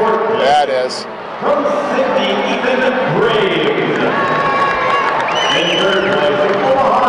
We got Otis Rollins up there. I don't know if he thinks he's in California or not. He's got shades on and a headband. He's got some style, I'll give you that. He's got swag. It's fun to watch him prepare for a match. That kid is, and he's very, very quick on his feet. Yeah, he wrestled a very good tournament. Flynn obviously taking it down, but great match with Dylan Connell in the final as well. Good job, man. Very good, very tough group up there. Hey, Dylan. Good job, David. David, nice job, Great tournament. Yeah, a bunch of tough hombres. Well, we got another Sydney finalist here. Hey, here we go, and I'll introduce him. It's Ryan Chatterton. He's a junior out of Sydney High School in Montana. Season record of 27-3, career record of 84-19. He was 2nd in the state tournament last year. Coach is Guy Melby. Parents are Teresa and Robert. And he's going against Walker Carr from Carrington High School in North Dakota. He has a 154-32 career record, 16-0 on the season. 2nd in the state last year, coached by Josh Kerbaugh These guys are going at it. Brian and Heather Carr, his parents. He was first place in the state in 2012. Again, second last year. Took fourth in the Rumble last year. And he's been to South Africa also this year. Wow. Also, I wanted to mention his grandparents, Jerome and Patty Zink. Also mentioning Jim and Carrie Carr and Russell Zink. So, a couple of real quality kids here in the 145-pound final. This Sydney program out of Montana, they just brought a really nice group of kids, I gotta say. They keep rolling them out. Yeah, you're either seeing them placing at least, but you know, is there a second guy we've seen in the finals now from there? Is Sydney nationally ranked? Do you know, Mike? I don't know that. I couldn't tell you on that. I'm not really up on the Sydney stuff, but I'm pretty impressed with what they've got there. Absolutely. I'm assuming they're probably the premier program out of the state of Montana. Yeah. Right there at the top, anyways. Yeah, them and Sus. I bet you Suston too is it? Yeah, absolutely. Another great program. Got a little ball.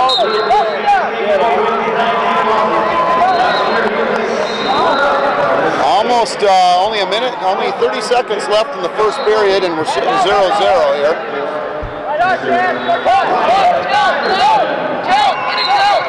Chatterton in the semifinals ended up beating Willoughby of Wyndham Mountain Lake 8-5 to gain the finals here, and Carr wrestled Vanderpool of Omaha Skutt, which we've seen one of those guys already out there. But he won over Vanderpool in a fall at 5:16. So. What a great scramble to end the period there. Holy smokes. Still 0-0, but it looks like tons of points were going to be scored there. It sure is fun to watch. We've got the best seat in the house, actually. Yeah, we sure do, Mike. Not used to this normally, sitting in front of a microphone. Usually it's sitting in a corner yelling at an official. I can't yell from here, though. Absolutely. Yeah, again, the video streaming here brought to you via live stream and MNUSA Wrestling. Mr. Dave Peterson putting this all together for you guys. Look, we're going to hang down here. Come on. Looks like we got Gabriel Mooney out there as one of the officials. Yeah. It's great seeing these guys. It's cool he's giving back to the sport. I've watched him a couple of times today do some reffing and done a great job. Gabe's an awesome guy. Was he a 3 or 4-time Minnesota State champion? I say he's a 3-time, but I could be wrong there too. Also wrestled up here for NDSU, if I remember correctly. He did. Still 1-0 here, almost halfway through the second period at 145 pounds.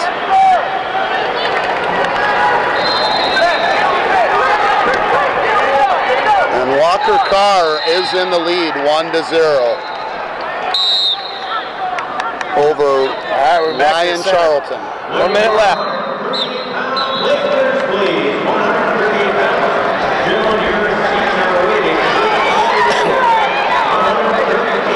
In a shot, pulling that head down. Yeah, that's the second time he's gone for that near side. There it is. There's 2 points takedown there.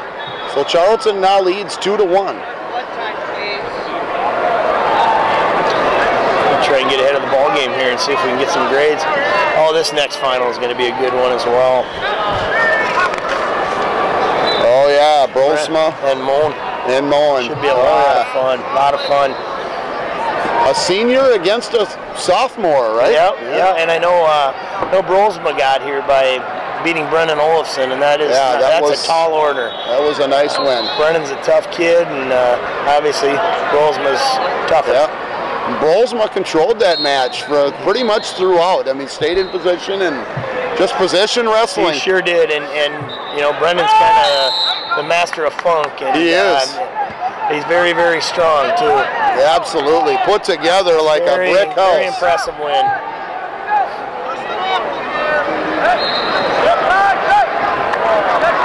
All right, start of the third period here. It's still 2-1. Charlton is leading Carr. Carr from Carrington is on top.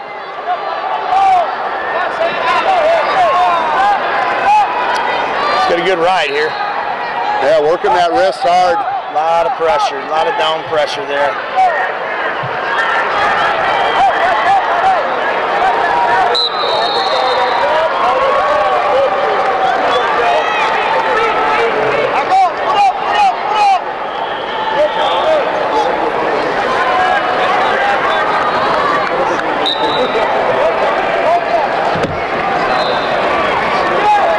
He's got a good ride. Car is all over him on the ride here. Oh, we got a reversal here. We got a reversal. Really wasn't much of a reversal, just kind of a go behind. I think Carr took the pressure off him a little bit and got out of position on that. He went out to take a little bit of a risk, and it kind of bit him. He's out for one though, 4-2 now. About 50 seconds left here in the third period. Carr needs a takedown to tie this thing up.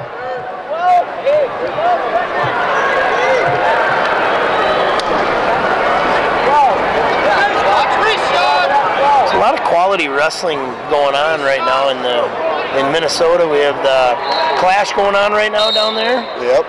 And they also have the TK Memorial Tournament in Foley.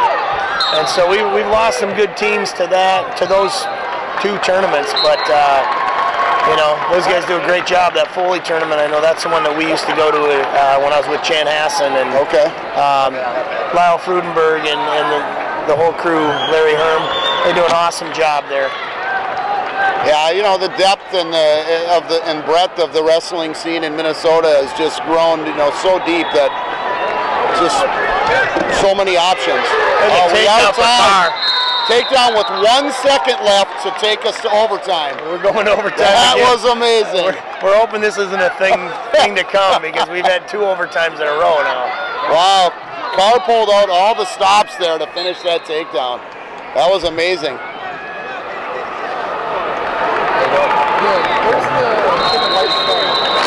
Kid in the white? He's from Carrington. I don't think this one's going past the first overtime period. I think somebody's going to get a takedown. There's been a lot of action in this match. Not many points scored, but there's been a ton of action. Good scrambles and.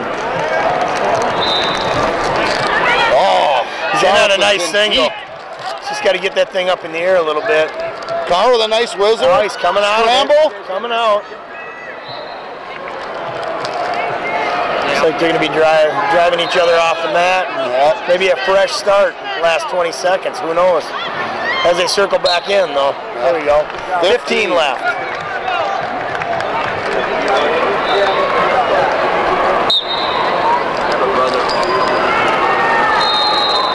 Ten seconds now. I think both guys don't want to take too much of a chance right now. Oh, I'll tell you what. Carr in. And they go off the mat. That is 2. Carr again with a really aggressive takedown to close it out in overtime. Right at the end of regulation, he got that too, and now he gets it right at the end of the overtime. That's an impressive match. Really deceiving with the speed changes. You know, he was pretty methodical, and then he had speed he could unleash when he needed it, and really paid off. Pretty amazing.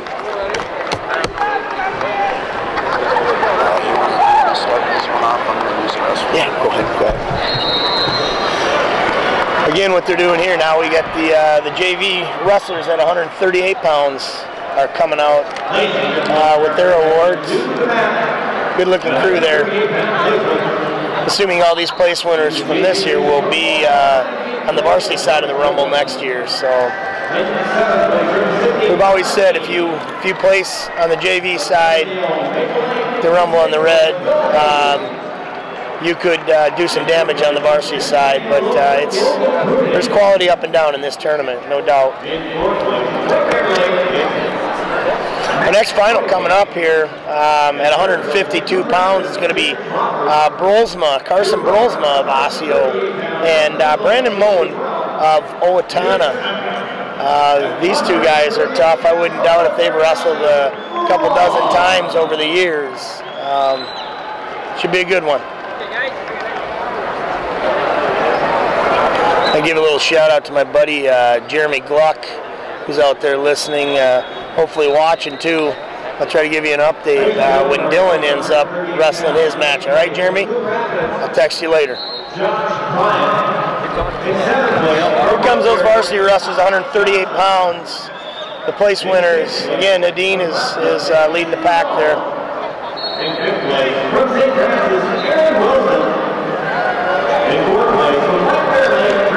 I'm going to introduce the finalists for this next match. Brandon Moen, 152-pounder from Owatonna, 18-2 on the season.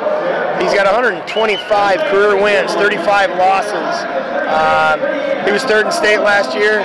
His coach, he's a great guy, is Cliff Castile. Parents are Jason Moen and Brenda Bisterfeld. He's a two-time Minnesota State place winner, three-time Minnesota Christmas Tourney place winner, and a 2014 fifth place last year at the Rumble on the Red. He was a fifth place finisher over here last year. The fun fact about our buddy Brandon is he says he loves to eat Scooby-Doo fruit snacks and likes to watch The Office on TV. So.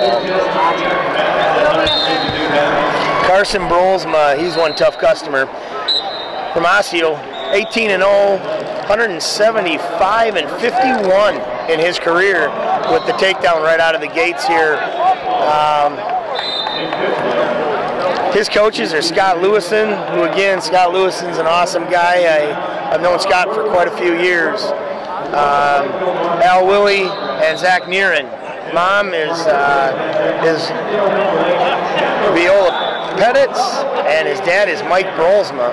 He's a three-time defending Brooklyn Center Open champ, two-time Osseo Invite champ, third-place finisher at Osseo.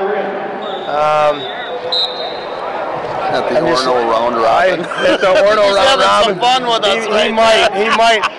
I'll tell you a story about an old friend of mine one time at the Junior Nationals, but I think his fun facts are something worth noting. I'll read it verbatim here. I love long bubble baths with candles. My favorite book is Fault in Our Stars. So it's good, Carson. It's good to see you get with a sense of humor. Like nice long walks on the beach too, don't you? Classic humor from the guy who's leading 4-1 in the first. I don't know if these two got together because I've never heard somebody come out and say they like Scooby-Doo fruit snacks either. Oh, the other guy? That's what Moen likes. They must have. Yeah. I think they collaborated on that deal for sure. I knew when he saw listed that he had the third place finish at the Orono Round Robin tournament that the jig was up, Mike. I'll tell you what, if he took third place at the Orono Round Robin tournament, I wouldn't want to be there. Yeah, absolutely. That had to be a tough weight class. Good of these boys to bring us a little humor to the Rumble on the Red finals. If he took third place, the other two guys were probably Jake Varner and Jordan Burroughs. Exactly. He's got a 4-1 lead right now for Brolsma, and he's got a good ride going right now. 8 seconds left in the first period. Brolsma does not get out of position often. That is for sure. He's very composed on the mat as well. You know, you just watch him and stays calm. You know, sure just knows where he's at all times. He's another one we're lucky enough to keep in the state. Brolsma will be going to the University of Minnesota. Yes. And we got to keep those good wrestlers in our back pocket here. Absolutely. I'm assuming we can expect big things from Moen in the future as well. He's going to be wrestling in college. There's no doubt about that. I think so. I got a chance to watch Moen a couple weeks ago at Chaska's holiday tournament, and I was pretty impressed with him. He's a quality kid, but he's a great wrestler as well. Yep, absolutely. Got a guest visitor, Alex Wilson, here looking at hey, Alex. Carson Brolsma's fun facts and his bio. Did you happen to wrestle at that Orono Round Robin tournament that Brolsma took third at, Alex? I was just curious. I did not. Okay. That's awesome. That is good stuff. I had a friend years ago when we were and many years ago now, but we're at the Junior Nationals down in Iowa, and a buddy of mine, Chad Otterness. I don't know if you know Chad from Cannon Falls. Yeah, absolutely. And you got to fill out your weight sheet, and on the back you kind of put your wrestling resume of what you've accomplished throughout the years, and he put on his, and he had stuff he could put on there, but he put a bunch of fictitious stuff, and it was he put on there that he was a Cannon Falls Little Kids champ 3 years in a row, that he was a thumb wrestling champ, and he put on, and I'll never forget Jim Short walking into the room and said, Otterness, what did you do? Yeah. And he said, oh, I put on the bottom of it, I put on one tough customer, put me at the baddest dude in town. Well, he ended up with Jerry Durso first round. And nice. Chad Otterness was O2 Barbecue at that junior national.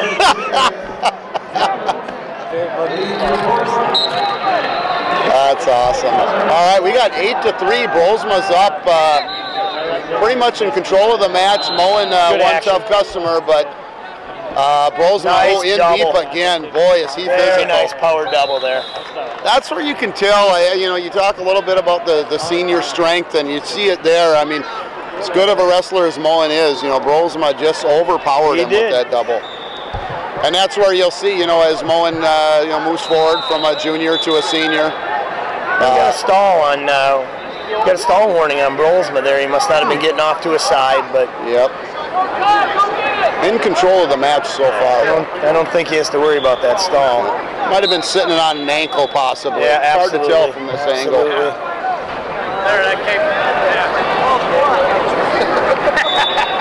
You'll never see any quitting Brandon Moen. No, Brandon Moen is coming after him. It's fun to watch wrestle. Again, positioning.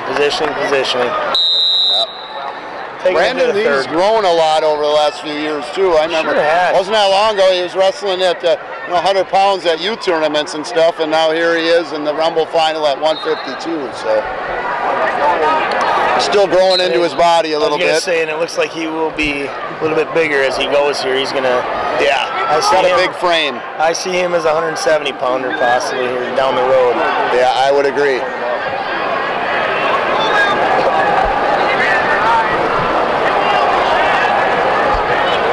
Brolsma, interesting character also. He takes on quite a leadership role in that Osseo wrestling program, tutoring the young kids, helping coach. Really, they use him as well beyond just his on-the-mat talents. Well-rounded kid, and that's what we're looking for in this sport. We need guys that have a positive influence on it, for sure.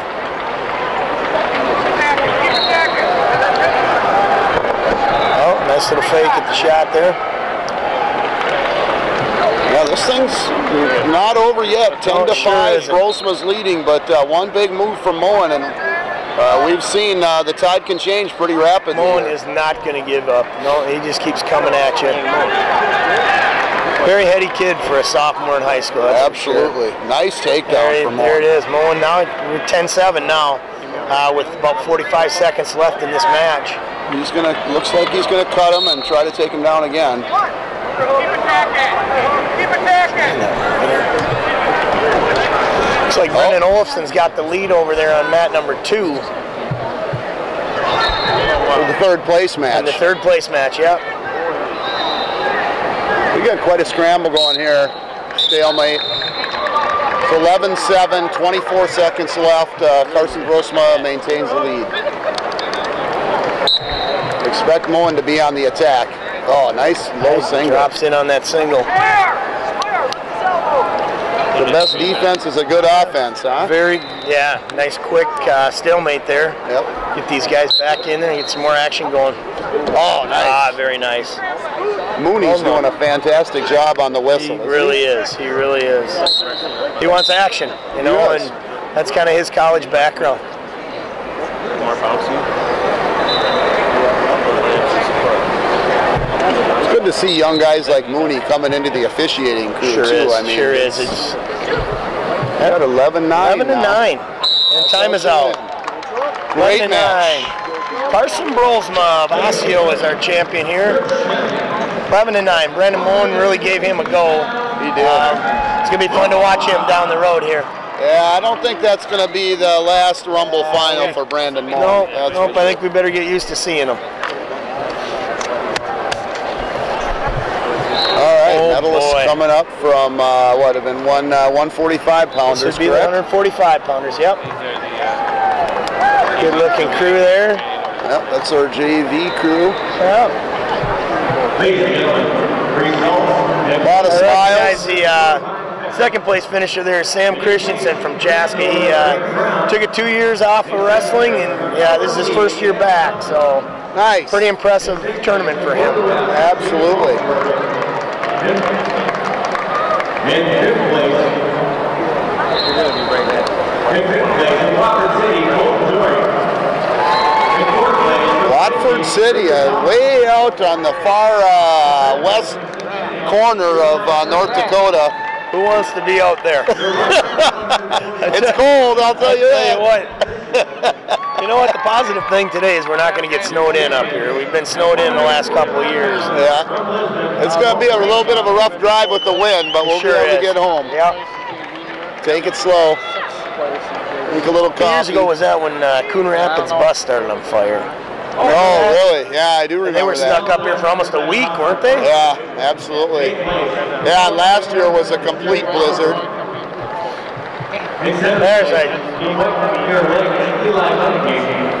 There's Isaac Loosebrock up there. Yeah, we got Muda King up there from White Bear Lake.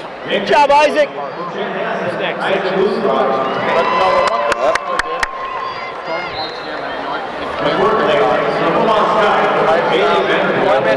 Good looking crew up there. Wow, that's a tough crew. This next final is going to be a doozy as well. We keep saying that. I don't know why we're surprised that we just keep, these good guys just keep getting rolled out here on the map. But yeah, absolutely. I mean, we got Scott West coming back to the finals again with Andrew Fogarty. We've mentioned him a few times. 170 and 35 career record. He's 21-0 on the season. Returning state champion. He was a third place finisher his sophomore year and a third place finisher his freshman year. Okay. And fun fact is he knows Taekwondo. So. Well, he makes him pretty tough, actually. Then we got Lucas Westrich at 160 pounds, Lakeville North, and he's 18-0 on the season, 174 and 40 for his career. Took second in the state tournament last year in Minnesota. His coach is Paul Donner. Mom and Dad are Matt and Aubrey Westrich, and a couple of his wrestling accomplishments. 3-time state entrant, comes out of 2 AAA. Got the most wins in Lakeville history and the most pins in Lakeville history. Wow. Fun fact, he likes naps, video games, and that's about all he likes to do. So. Wow. Fogarty, impressive to start the match here with a couple of aggressive takedown attempts, and one he finally finishes up 2-0. Should mention that Fogarty is also coached by Darren Ripley and Jared Stoffaker, and parents Bob and Sarah Fogarty, I'm sure, in the stands cheering him on. Yeah. I'll tell you, Westrich, I know I've had the opportunity to watch Westrich for quite a while. He was in the same section as the team that I coached, and he's got a lot of funk. That kid, he's never out of a match, that's for sure. And Fogarty is just the baby-faced assassin, you know. You look at him and pretty unassuming, but boy, when he straps on that headgear, he's a force. It's a long line of Fogartys coming out of that Scott West, I'll tell you that. That's for sure. Yeah. That's quite the crew. There's a lot of good wrestlers out of that. Yeah. That family. Fogarty name's been around a long time. Sure has. Well, getting a little fired up over here in the corner at the Scott West guys there. Yeah, they wanted to near fall. I don't know. It was pretty quick. It would have been a quick 2 in my Sure would have, yeah. Kind of anticipating near fall on that one. Yeah. He's got a nice bar out. He's got a wrist and a bar right now. He's running out of time. Yep, 5 seconds left. We're probably not going to get any back points here, but we almost do get an escape. There's the Funk Master coming in. Yeah. Right there. That was quick. That was. It reminded me of the last match with the burst, you know, being from kind of being methodical to explosion, and that can be deceiving, especially when you add funk to it. You bet. All right, they're back up on their feet here. We started the second period. 2-0 Fogarty. Fogarty working a Russian pretty effectively. Good head position.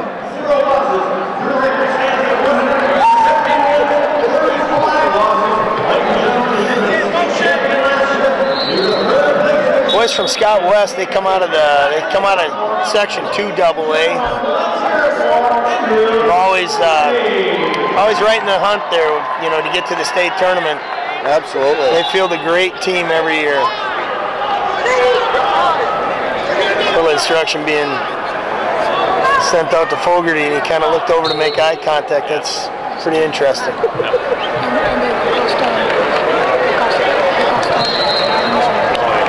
Yeah, once again, you know, very comfortable on the mat, you know, not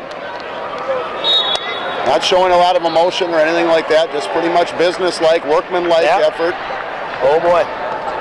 Nice job with the whizzer. I'll tell you what, I've seen, you know, there's been times, Westridge is pretty comfortable up there, right? Anything upper body, he is comfortable there. Yeah, he really made a nice shot attempt as well. Fogarty very effective with the whizzer. Oh, Fogarty falls in on a single here. He's pretty good with a finish from this sure position. Is. Now he's going up high. Collapsed to a double. And got the takedown. Textbook for you young kids out there watching. That's how you do it right there. We need one! 30!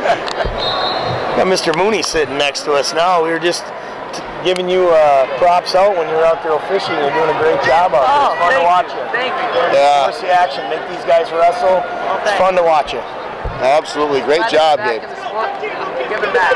Well, that's what we were commenting on. That it's good to see, you know, you guys that went through this thing and giving back to our sport. We appreciate that. And I know the kids do too. Well, thanks. It's an honor to be back out there helping the kids wrestle. We want to have a fair match and a safe match. Let the kids decide. Awesome. We appreciate that, bud. Yeah. Thanks for broadcasting, guys. Yeah, thank you, Gabe. Gabe Mooney again, 3-time state champion out of the state of four-timer. See, we missed one. Yeah, we missed one in there. 4-time state champ out of the state of Minnesota. So that's pretty short list of people that have accomplished that feat. And Gabe also wrestled college at NDSU, correct? Falls to a double. He's got a 2 takedown here. And with a reversal, I guess. It's now 6-0. Minute 40 left in the third period. And he's really in a good position to Turk here, but Westridge is battling tough on he's bottom. got the bottom leg trapped. He's got an arm trap. Westridge is coming up through the legs here. We're going to see a scramble here. Something's going to happen big. Oh, look at this. Westridge is going to definitely score here. This is Westridge. This is exactly what he does. He's got a 2 reversal here. 6-2, 1:10 left in the third. Working for a near side cradle. Oh, great counter. Well, I tell you, if that was in the middle of the mat, fireworks could have been flying right there. All bets are off, right? All right, back to center. Westridge is going to cut him, it looks like. He's down 6-2. He wants to make something explosive happen here. Okay, comes out front. All right, 7-2 now. Fighting for some hand control here. Again, the forehead to forehead. Yep. Tie up. I love it.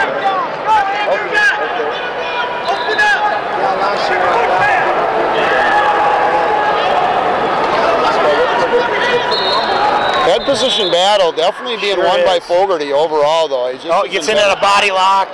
Oh, we might have an injury here. He's on his back. We got 2 takedown, and the near fall is being counted here.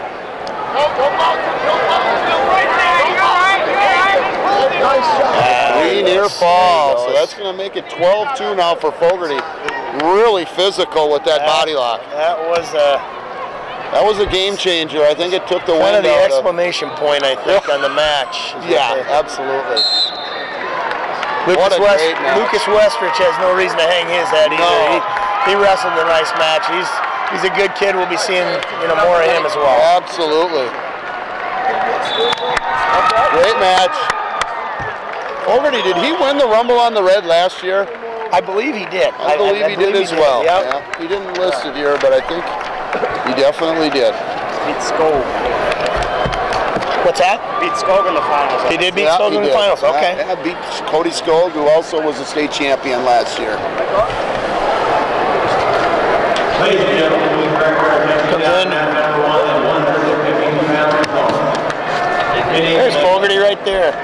Yeah, here he comes. Great match by Mr. Fogarty. Absolutely. Nice job. Great match. Good job, guys. Congratulations, gentlemen. Scott West crew went running by. Now we've got a referee coming out here. Dave Simonitz is going to be reffing the finals here. Oh, yeah. I don't know if I hope he doesn't choke under the pressure.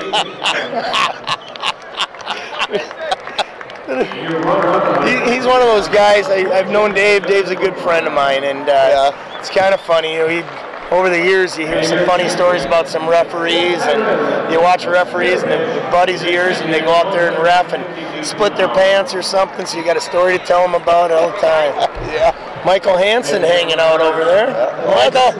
That's one of the great things about wrestling is, you know, you always get together and the stories and stuff from high school or college or whatever it was, and you know, we're a bunch of band of brothers. It doesn't matter whether we're 21 or 71. You know, we still got stories. And we had a good friend, Dustin Benz, was he's an official. I don't believe he's officiating this year, but I was giving him a hard time one day. I called him and I said, "Well, did you split your pants again this weekend?" And he goes, "Actually, I did." So.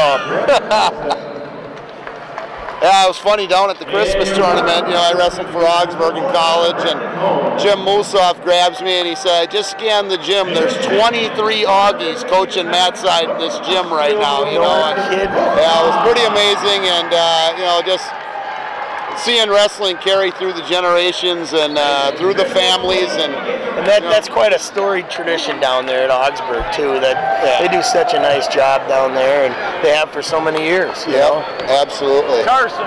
Oh, looks like we're ready for the finals here. I'll go ahead and start off. We got Holacek from Thief River Falls here. 170. He's 15-0 on the season. 130-39 on his career. Took third in state last year. His coach is Kenny Geiser. Parents Dave and Carolyn. He was fourth in the National High School Sophomore Nationals and two-time Big Bear champion. And he's never backed down from any challenge. That's his fun fact. So. I'll tell you what, you look at him and you can tell that, right? Yeah. I got Weston Dobermiller, another one from from West Fargo, another guy here. West Fargo, North Dakota, Weston Dobermiller. And he was second place finisher last year in North Dakota.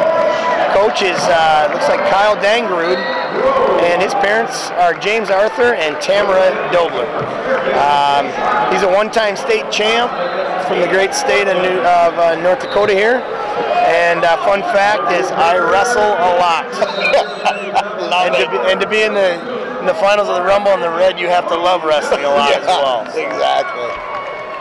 Yeah, you know, I've watched Dobler wrestle a couple of matches. Very physical kid. He's got a big challenge ahead of him right now, though, because Holacek is a specimen. He is put together, so this should be a war. His brother was in this thing, too, at 126 pounds, I believe. Okay, that's right. I did see that. Yeah.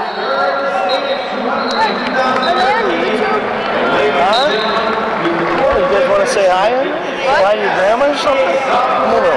We're streaming on live stream right now. Just go. What's your grandma's name?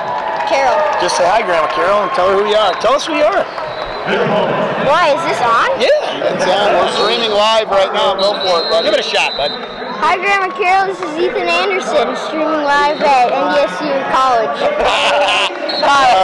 One of our young wrestlers here at the Rumble checking in. We got another one. What's your name, buddy? Kaden. Do you want to say hi? To who? Oh, I don't care. Anybody. So I'll be on YouTube? Yeah. Yeah, you will. What channel? This is on live stream, being broadcast for via MNUSA Wrestling. Oh, Dave this Peterson. Is on TV? Absolutely, it's streamed on the internet right now.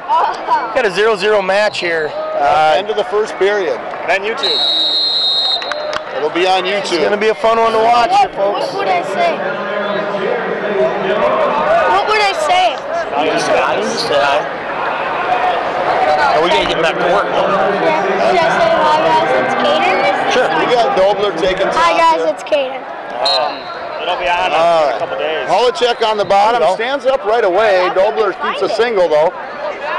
Dobler very physical. Search Rumble on the Red Finals. Just cuts him. All right, cut him loose. We're at 1-0 now. Oh, jeez. These two are banging heads. They're getting after hammering each other here. They're going into the face and the whole works. Yep. This might be one the refs might have to intervene on a little bit if it gets much rougher. Yeah. Because they are banging. So they can hear you right now? Dobler is a very physical, tough wrestler. He gets after it. But there's no back down in Holicek either. Again, a position battle. They just keep fighting for position.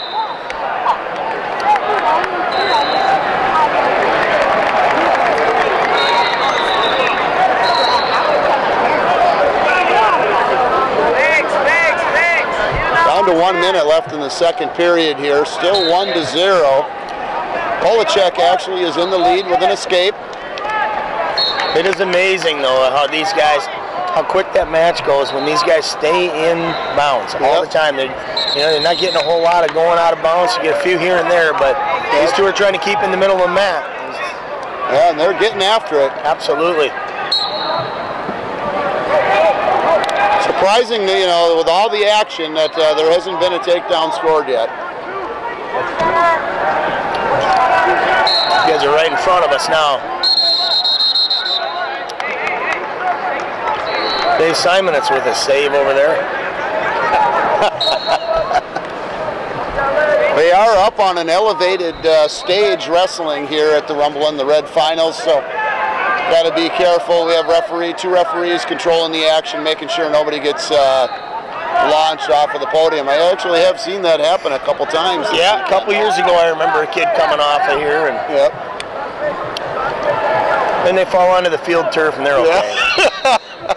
Good test for their agility and balance. Absolutely. For sure. We're wrestlers, we're athletes. All right, end of the second, 1-0. I'm assuming Dobler goes down, get an escape and tie this thing up. And he's going to give him a neutral. He's going to let him up, so we're going to have a 1-1 tie here. Start of the third.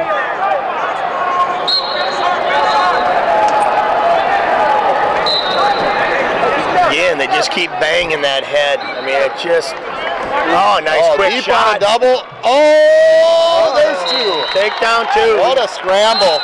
Holicek tried to launch him and basically a lateral drop. That's good. That was a great scramble. Both men. Oh. Should have been a caution right from the start there. I don't think he wasn't even an elbow. Right. And he did give the caution to Green, so that is caution to Green. All right, 3-2.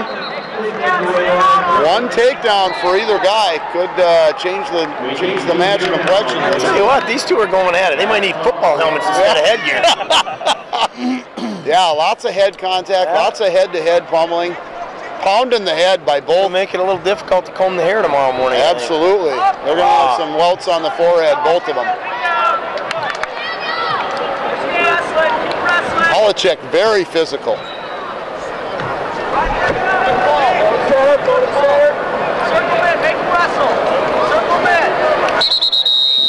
Ryan O'Connell doing a great job covering the action with the camera here. I mean, really staying on top of it.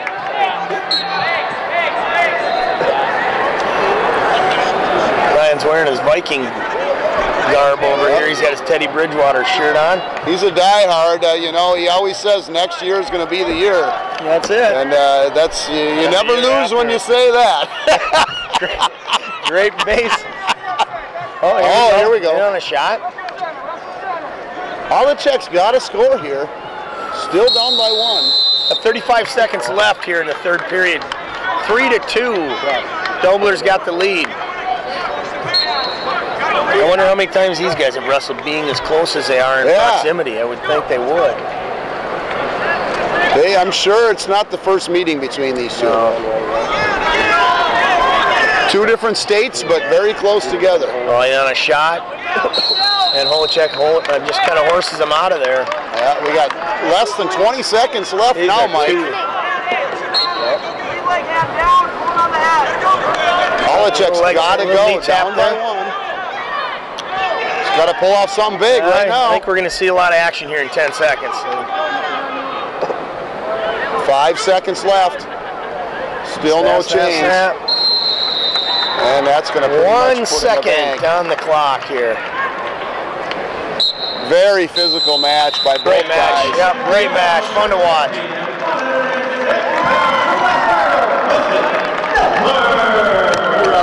Officials here. We're surrounded by referees right now. Gonna give me a wet willy, he said. You guys did a great job. Comes the JV place winners. 160 pounds? This would be 170, I believe. 170? Yep. So you got 160 because they got Nick Green. 160. Yep. Okay. Yep, and you've got interesting Coon Rapids placers at both varsity and JV at this particular weight class. Future looks bright there. Yep, future looks good. Some tough kids. I'll tell you what, that 160-pound weight class was no slouch either. I'm looking over there right now, and you got Nick Green over there. You got Jesse Shearer over there. Yeah. I mean, and then you throw Westrich and Fogarty in the mix. And what a good-looking crew. Absolutely. Good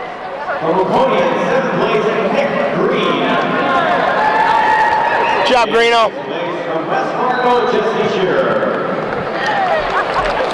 Looks just like his brother. That's the first kid I heard of from Rapid City Stevens today. Okay. That Baker's a tough kid, boy. He really is a physical wrestler. Yeah, he is. It's fun to watch. Quick. I think I got to see him. He was down at the Christmas tournament. And the JJ, right? Yeah. He was in JJ Classic. At the JJ too. Yeah. He's one of those guys, and a good example of the guys that you're going to see standing on this stage are guys that are wrestling all year round. Absolutely. They're wrestling freestyle. They're wrestling Greco. They're picking up open tournaments. They're going to camps. The guys that you're seeing on this stage are guys that are putting in the time, paying their dues, and that's why they're getting the results that we're seeing up here. That's a great point. There's so many kids today that they're getting pulled in so many directions, and a lot of them want to play baseball. They want to, wrestling's going to suffer a little bit. And the guys that totally devote themselves to the sport are the guys that are succeeding, and it's the guys you're seeing up here in front of us right now. Yeah, absolutely, Mike. Well, let's talk about our finals here. The 182, we've got Nick Richard from Dover, Iota. He's got 101 wins on his career, 13-1 on the season. His coaches are Curtis Olsen, Chad Nelson, Dave Atomo, and Brian Leonards. Bernie and Lynette are his parents. He wrestled on 5-time state champ wrestling team in Tuttle, Oklahoma in 2012 and 13. Oh, really? Okay. Yeah, he was on the Junior Olympics for Team Minnesota in 2014. And his favorite coach is Brian Leonards. Again, that's Nick Richards from Dover, Iota. And he looks like he puts in quotations that he was forced to say that. So yeah. I don't know if the coach is gonna hold his varsity letter back or what he's gonna do. Good stuff. Good stuff. Shout out to Coach Leonards, I guess. Huh? Brian Leonards. I got Cody Christian, Cody Christian, Sydney High School out of Montana. He's 20-3 on the season, 153-78 for his career. Second place finisher in the state of Montana last year. Again, Guy Melby. So this is the third time we've seen a guy from Sydney in the finals here. Dawson and Misty are his parents. That's the update. And this is his first time competing in the Rumble on the Red.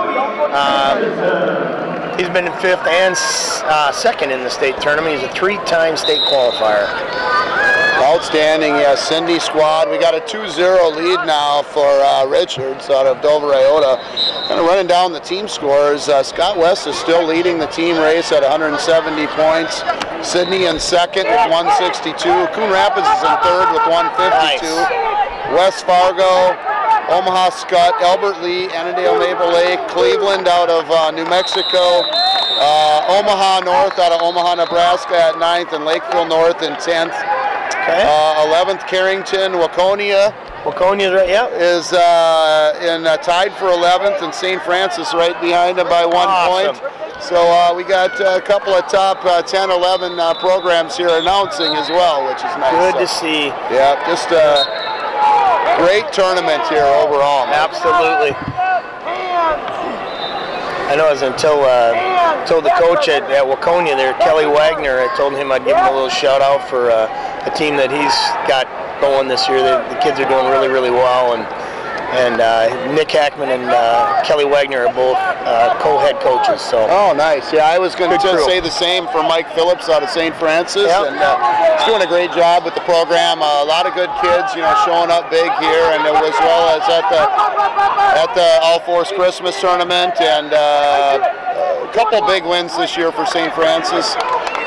Beating that Shakopee team down at the Shakopee Open. Yeah, that's right, I saw that. And then also winning the Mount West Haka tournament, defeating Anoka, taking second. Okay, that's real quality there. Absolutely, two great programs this year with Waconia and St. Francis, and good to see us performing, getting some recognition for it. Fun to see some kids up here getting medals and making it all worthwhile. Yeah, absolutely. I know there'll be some kids sleeping on the bus on the way. Yeah. For sure.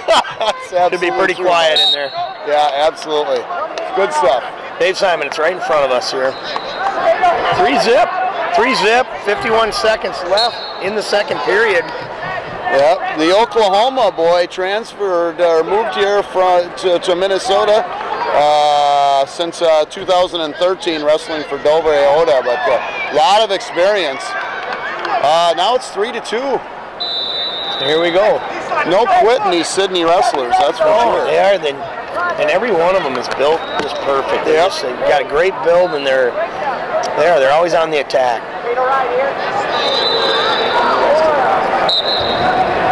Only got, what, 3 weight classes left after this one, huh? All right, 95, 220, and heavyweight. Yeah.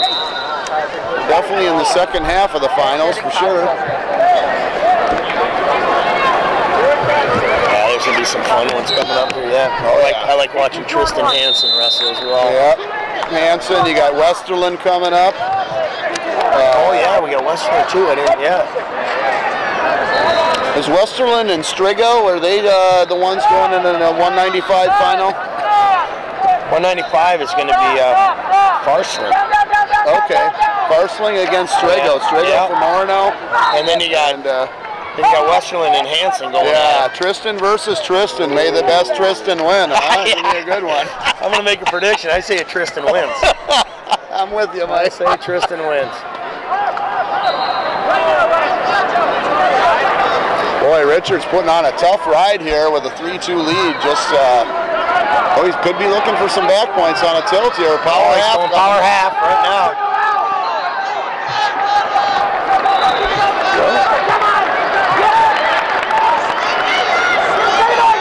Almost down to a minute left in the third. He's going to get back points. He's got near fall. Boy, he's tough with that ride, isn't he? Tight. It is tight.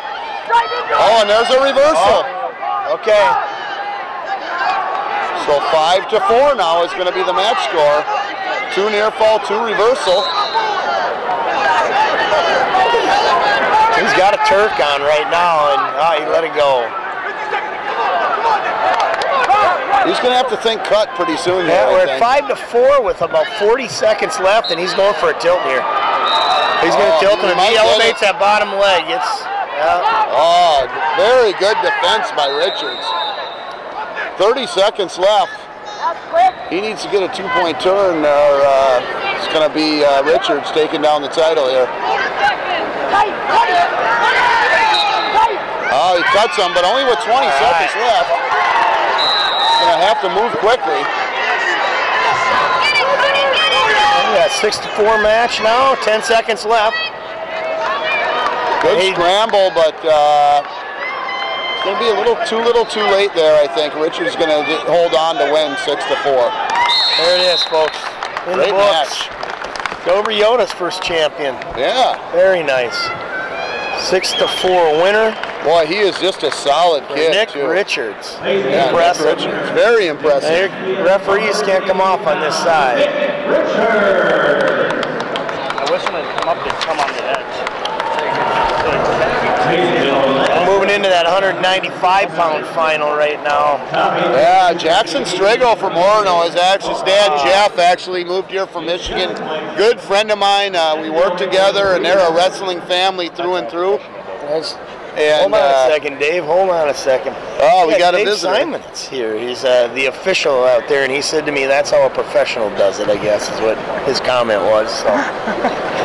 Well, he certainly does. All the referees have done a great job this they've done a great weekend, and job. very commendable. So, you know, Mooney said he was the best, but I guess you guys could wrestle for it, I suppose. When there ain't that many officials in the area, you can't be the best. Ooh, bitter. Just kidding. Excellent stuff. Well, Strigo here coming up, though, 14-0 on the season. He's 117-39 career, 5th in state last year.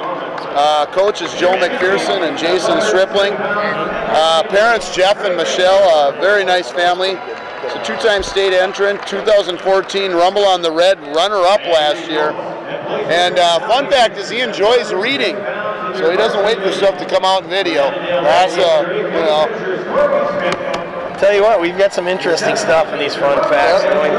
We got Lucas Farsling from Elk Point, Jefferson, South Dakota. 19-0 in the season, 121-34 is his career record.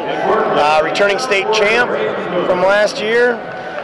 Danny, Tyler, and Seth are his coaches' names. Don't have last names on those guys, but that's awesome. Danny, Tyler, and Seth. So Bill and Katie Forsling are his mom and dad.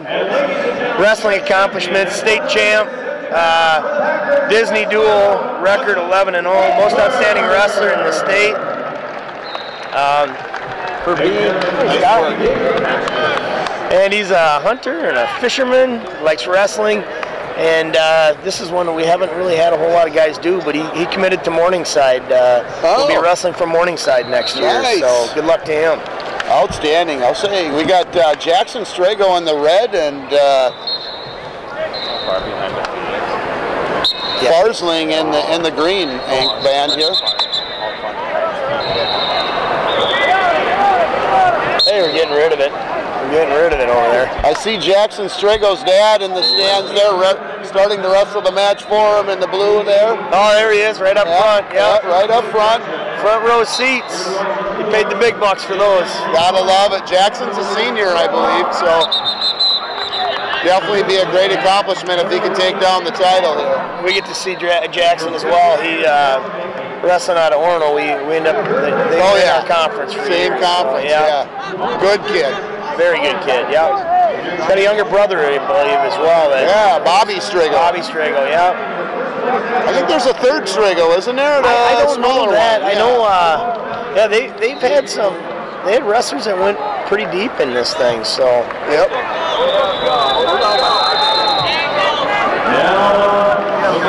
Again, we got a positioning battle here. We got a minute left in the first period. Boy, that minute went fast. Sure did. Wow. Sure did. Again, they stay in balance. They're wrestling in the center of the mat. It always helps. Absolutely.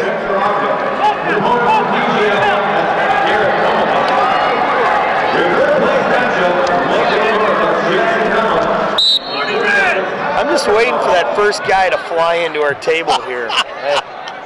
Well, with our luck, it'll be the heavyweights, Mike, and that'll be the end of our announcing career right there.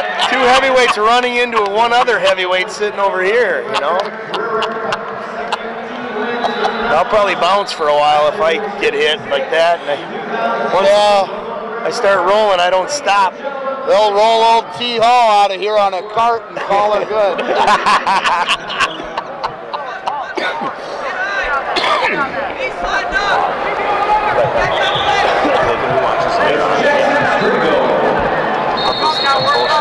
Strago up 2-0 and looking for a clasp there, but you didn't see it.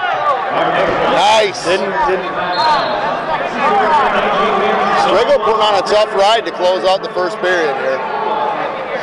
A little 2-on-1 action there. Yep.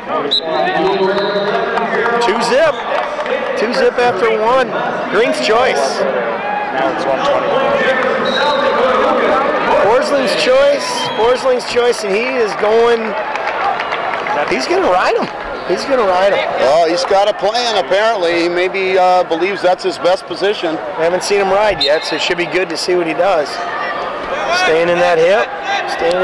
Jackson's a tough ride, though. Strong hips and good position. He's free already. Yeah, when you take that top and you want to ride somebody and they get away like that right out of the gates, it's not working to your plan at all. I'm sure that's not the result the young man was looking for. No way.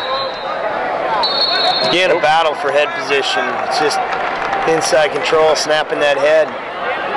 It's been a common theme, head position, pounding the head, staying in good position.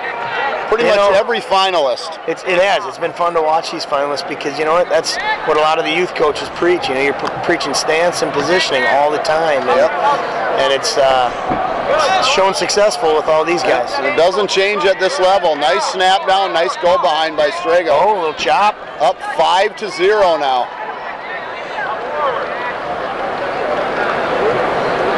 One minute left in the second period. That's right, and working a lot of wrist control there. Chopping that arm. Yeah, very physical with the arm chops. Falls to jumps into a cradle. Nice reversal. Wow, that was beautiful. Yep. That was some very slick. I don't think Strego was expecting that. No, I don't think he saw that coming at all. Kind of let his guard down for a little bit. Strego did a good job bailing out of that position and getting, you know, in freestyle we'd call that a present position. Just open up a little bit, but D out very nicely. So, you know, there's so many times, and you see the kids in high school and stuff, and a lot of the successful wrestlers bail out of positions. A lot of less experienced wrestlers will try to hold the position, and it gets them in trouble more, you know. And I had conversation with one of the kids here, and I just kept telling him, I'm like, don't go out there and try to fight guys not to score against you. You go out and score. You go out and impose your will on them. Absolutely. And there's too many kids now that are doing that. They go out there and they don't want the guy to score on them. Well, the way you win a match is you score more points than your opponent. Absolutely. You know? Mat generalship. Take command and own the mat. Move your opponent. Mat management, you know, match management, all that stuff. You know where you're at. Yep. It's huge. And it does, you know, like you said before, it comes with wrestling freestyle and repetition. Repetition is great. Absolutely. Now go. Yeah. Reactions, whether it's sprawling or knowing where you're at, you know, it just comes, like you say, from repetition and getting that mat time and that experience. Inside control, snap down right there. Oh, he almost had a front headlock. Really aggressive Farsling with the head slaps at this point. Make him wrestle, we hear over out of the corner over here from Orno.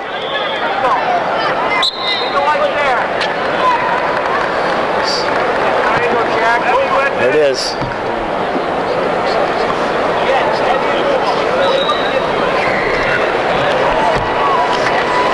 Strego heavy on the head, really maintaining an excellent position and control.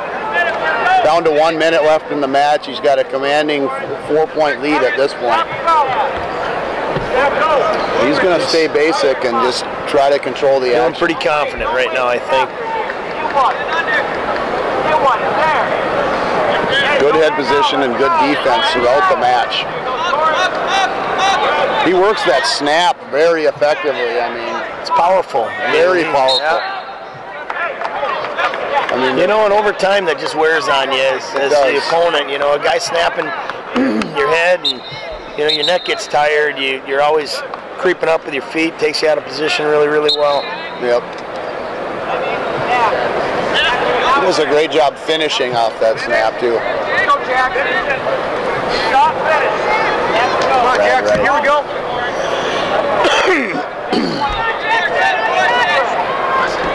Nice double by Strego. He's in deep. That's 2.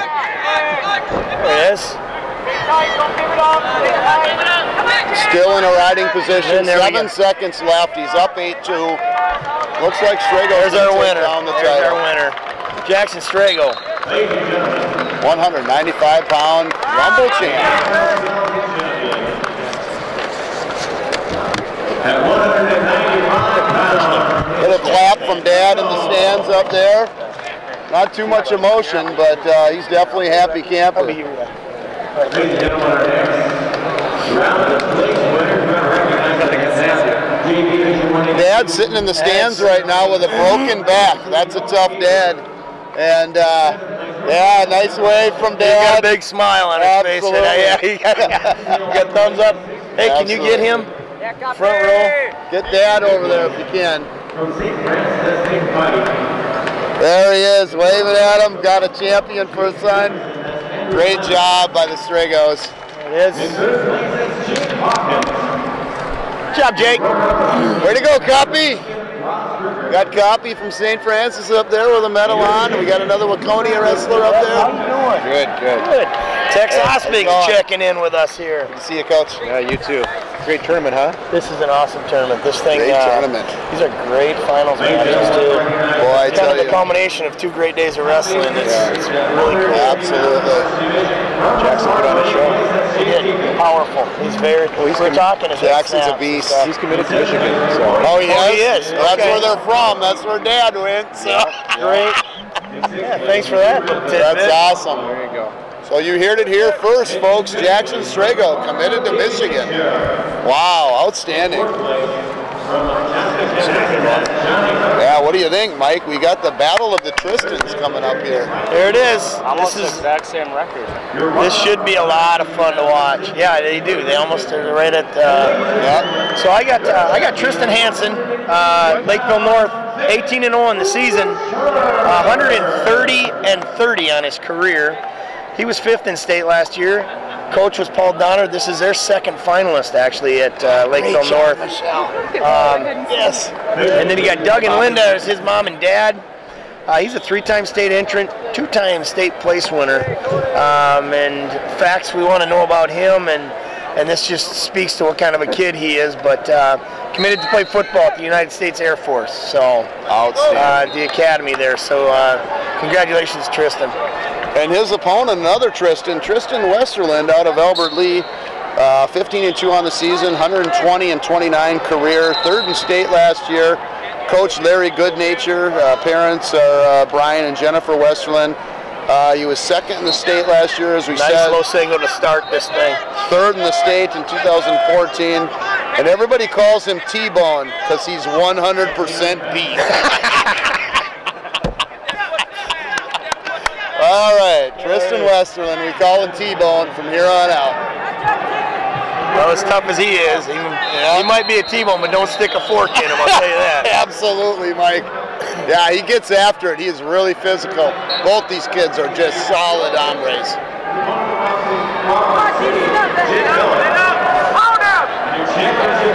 Oh, yeah, we're pulling on that head, and you know, it's... Yep. Head and snaps. It's awesome.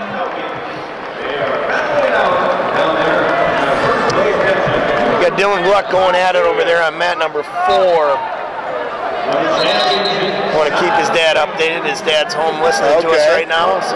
See Waconia as well? He is, yeah. Outstanding.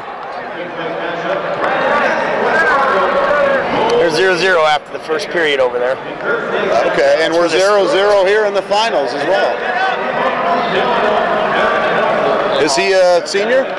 No, Dylan is actually a sophomore. Okay. Was a starter on the football team and stuff. Dylan's a good athlete, very Looks good like athlete. it. Good looking kid. He's down 1-0 right now.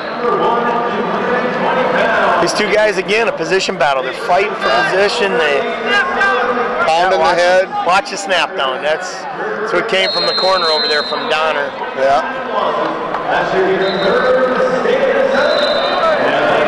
I'm assuming this isn't the first time these two have wrestled. I wouldn't think so. I'd like to know what the records of both those guys against each other. They seem to know each other pretty well. All right.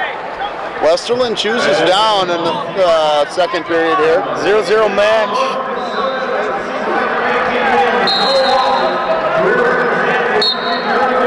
Goes for a switch right away up to a stand. Coming up.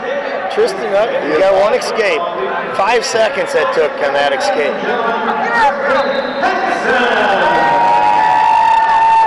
So it's 1-0 Westerland. Oh, takedown Westerland. Now it's 3-0.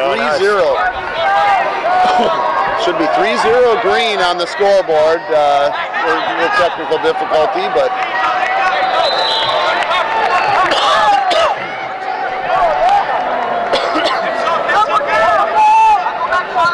He's running a cross-face cradle. Good job by Hansen defending that. We'll keep you updated on the score.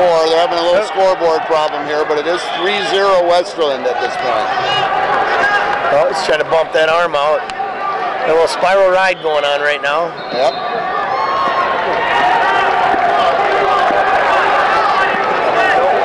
T-Bone is very physical on top. Yeah, see Dylan got beat over there. That's too bad. Still had a great tournament. 8th place is not, you know, for a sophomore, that's a great tournament, especially at a 220-pound weight class. Absolutely, great job.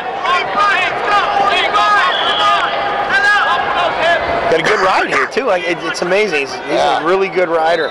Yeah. He really works the wrists over. I've watched a few of his matches, and his wrist control is impeccable. Always heavy on the hips as well. Yeah. Oh, we're gonna go too. Elevate that bottom leg. 10 seconds left in the second period already, and we got 3-0 Westerland, aka T-Bone.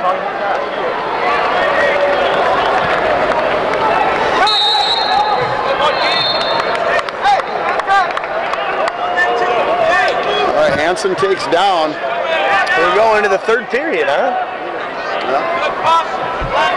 Got 3 points to make up. He needs to start out by scoring from bottom here if he can. He creates a scramble. There's a reversal. 3-2. Things just tightened up. I know Tristan's a pretty, Tristan Hansen, I should say. Yep. He's a pretty good rider as well, but he's going to go around front. Now we got a 4-2 match, huh? Yep. He probably had to cut him fairly soon anyway. So I don't think he feels bad about giving up that escape.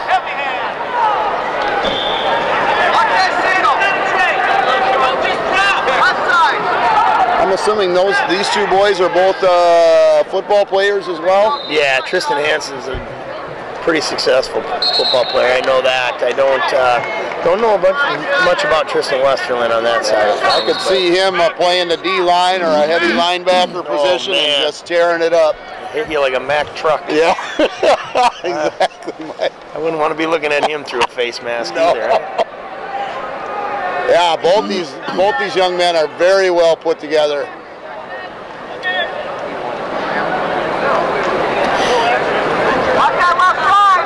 So we're down to just a minute left in the match. A very close match though, 4-2 here. This match too has flown by. These guys are just... Yeah.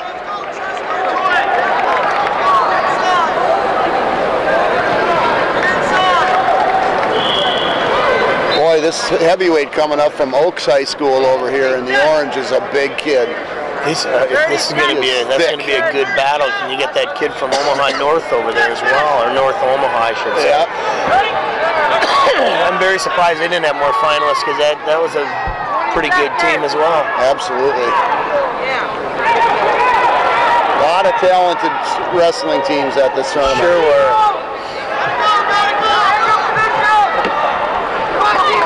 Excellent defense by T-Bone on the shot there. Down to just 5 seconds left in the match.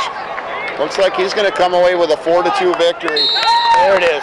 Outstanding. And we thank you so much for listening this evening. We're coming up on our last match of the evening. Again, thanks to Minnesota USA Wrestling Social Media Director Dave Peterson and Livestream for bringing us the opportunity to share the Rumble on the Red Finals with you guys. You did a great job today, Mike. This has been a blast. It's a pleasure just sitting here with you. I know when they came up and asked me to do this, I was like, I don't know if I want to do that. Everybody always tells me I have a face for radio, so. Keep coming. Here comes a good crew. Oh, yeah. Hey, Ro. Joe. Well, you've done a great job on the commentary, Mike, and your wrestling knowledge has definitely shined through, and hopefully help the listeners to appreciate the action. So. We'll have to do it again sometime. Yeah, for sure. I'm sure Dave will come back to us once he hears this stellar performance.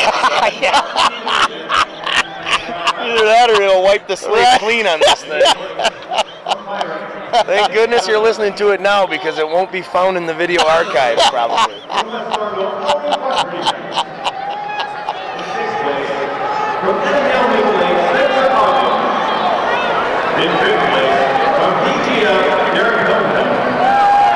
Jackson Strigo, boy, he had a heck of a tournament, didn't he? He sure did. Yeah, he sure did. Good looking at that crew up there. That's Tyler Birdall, another really tough kid. You see, he's going to be making some noise at the state tournament this year. Known his dad for a long time. I wrestled freestyle with his dad back in the day for EPWC. So. Oh yeah, Mike Birdall. Yeah, absolutely. And I wrestled Bobby, his head coach, and I wrestled together at Augsburg back in the day. So. Bobby Adams, correct? Yeah, right. So well coached and a good disciplined club. So yeah, they are. All right. Well, we got the big boys coming up here. I guess I got Devlon Whitcomb from Omaha North, Nebraska. He's 15-0 on the season. He took third in state last year. Coach is Anders Christensen, and Shane Mackey is his parents, and he's a three-time academic all-star, which is outstanding. He has a 4.0 GPA. Awesome. And has a scholarship offer from the University of South Dakota for football. His nickname is Meaty Montana. So, ladies and gentlemen, give it up for Devlon Whitcomb. I got Michael Kelly. He's from Oaks, North Dakota. 16-0 on the season. 108-25. He was a state champion last year in North Dakota. Coach's name is Corey Shaw. Mom and dad are Becky and Jake Kelly. Wrestling accomplishments, he's state champ and a Cliff Keen folk style national champion as well. And one of his fun facts, and I'm sure his coach will love to hear this, he likes to pin Coach Dahlstrom. So I want to know which one's Coach Dahlstrom over there. They both look tough to me, so. Yeah, it's a tough crew. We got a 2-zip lead right now for Whitcomb. Nice single leg attack by Whitcomb and a good finish. Quick escape, it's 2-1 now.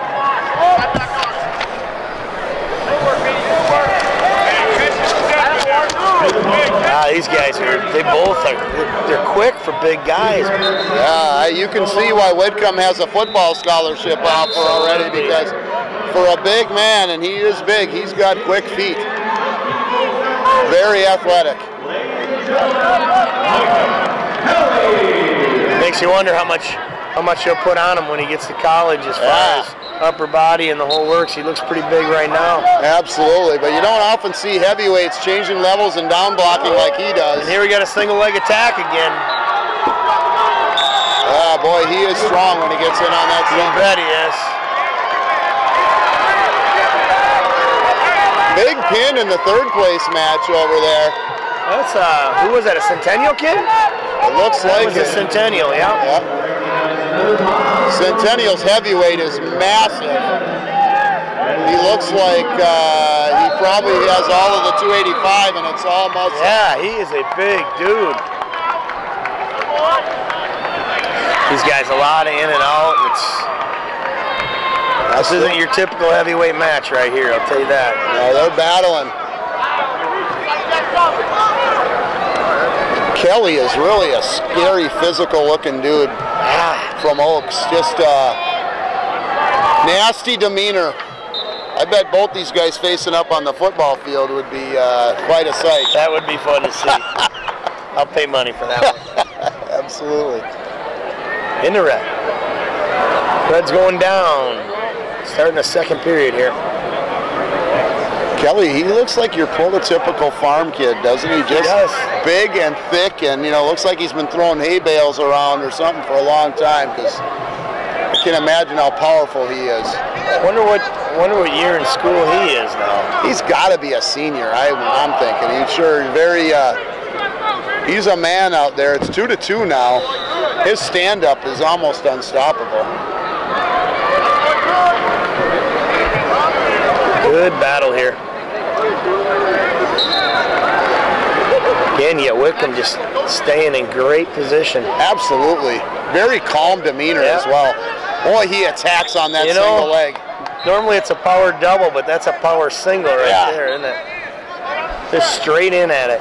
No fear. He goes right after it. Kelly, a big heavyweight, and Whitcomb just blasts right at him.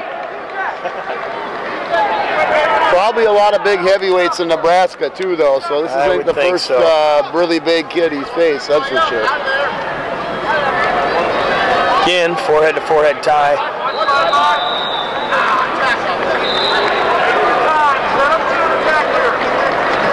Oh, very nice. Nice little throw by. He's going to score, I think. He's going to finish it. He's going to finish it. And he's got 2 takedown again. Whitcomb, 4-2 now. He is quick. He's a couple of great-looking heavyweights right here. Catch him. They almost went off the stage, ladies and gentlemen. It was scary. Those coaches were getting up off their chair to help him or get out of the way. I'm not sure which one that was. I'd get out of the way, actually. Couple of powerful dudes out here in the 285 final.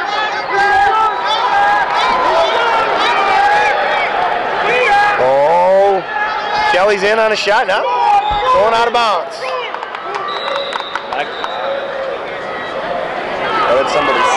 These guys are getting after it.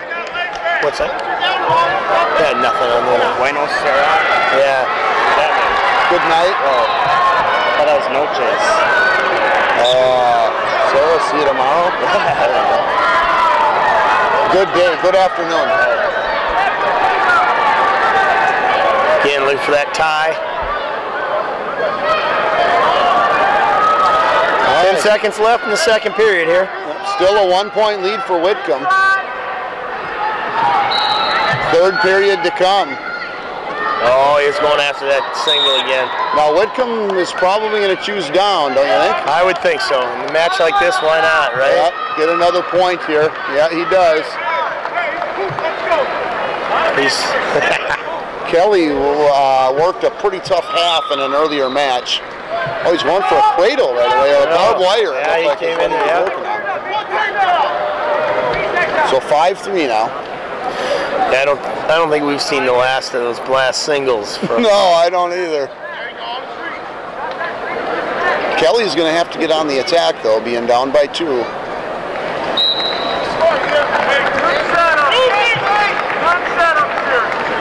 Again, heavy on that head. Yep. Now we're going ear to ear, though. Not where he wants to be. Well, tries to drag to a shot. Oh, baby. Boy, these guys are they're wrestling. They are wrestling. It's fun to watch. Absolutely. Makes it easy on the officials, too. They don't have to have a stalling call. No. You know, heavyweight matches sometimes can get a bad rap for lack of action, but this is not one of them. This one is not. Yeah, this is.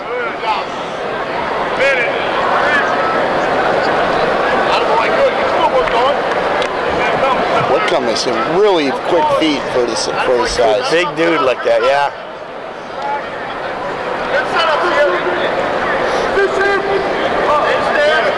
And they're both still in good position. They're good, great shape. These guys are in great shape. Yeah. You ready to go, boss?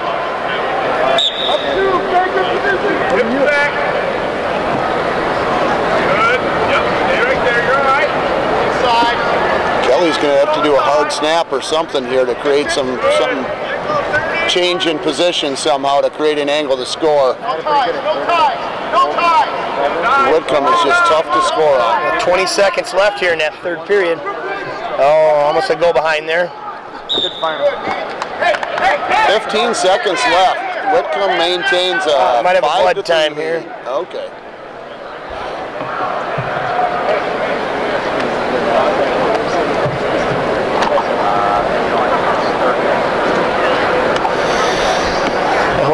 wife remembers to get me a bunch of those toasted almonds before. I like to eat those on the way home. I get those every time I come to. I hope she remembered to get them for me.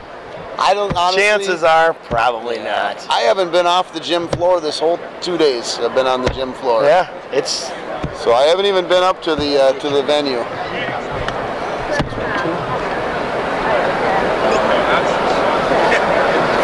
Folks, we got a little blood time going on here. It is in the third period. It's 5-3. Whitcomb leads Kelly. Kelly needs to score. We're getting down to short time here.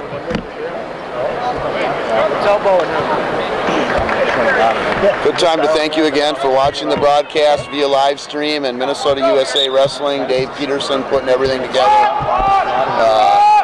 Hopefully you guys enjoyed it. A lot of great matches throughout the course of this 2-day tournament here at the Rumble on the Red. 15 seconds left. Looks like nothing changes here. Whitcomb from North is going to, Omaha North is going to end up taking down the title. He's still attacking, but whatever. 5 seconds left. Kelly tries a desperation. No. There it is, last minute 2 there. 7-3. Whitcomb's going to take the title. Great match, two very impressive heavyweights. Yep. Nothing to hang their head about, either one of those guys. All right. Well, that pretty much wraps it up for us. The Rumble on the Red. Mike, thanks so much. Yeah, pleasure. Great being with you. Thanks also to Ryan O'Connell for running the camera. Great job. Great job, Ryan. Thanks again to Minnesota USA Wrestling via live stream and Dave Peterson. And we'll see you next year. All right. It's a wrap. Okay. All right. Well, I suppose Mama wants to get on the road.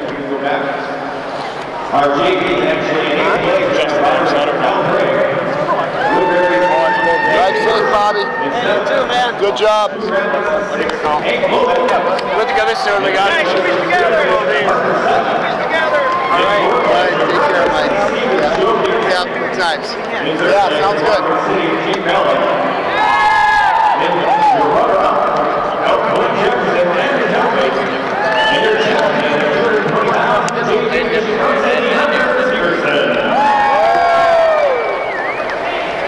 Didn't want to do it on. In 8th place, from Coney, Dylan Clark. In 7th place, from Moorhead, Ruby Jerome. In 6th place, from Henniger, Kobe Steve. In 5th place, from West Fargo, Brandon Dennis. In 4th place, from Delano, Kevin Munson, Lucy Kelso. In 3rd place, yeah, thanks. Thank you. Leave that here too. Your runner-up from Lake Illinois, Kristen Hansen. And ladies and gentlemen, your champion, Lee Kristen Westerland. Good job. And when those heavyweights quickly out of the chair, you want to recognize you guys. Please keep your way. Got my cooler.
place. In a sixth place in Detroit Lakes, Heather Schumacher.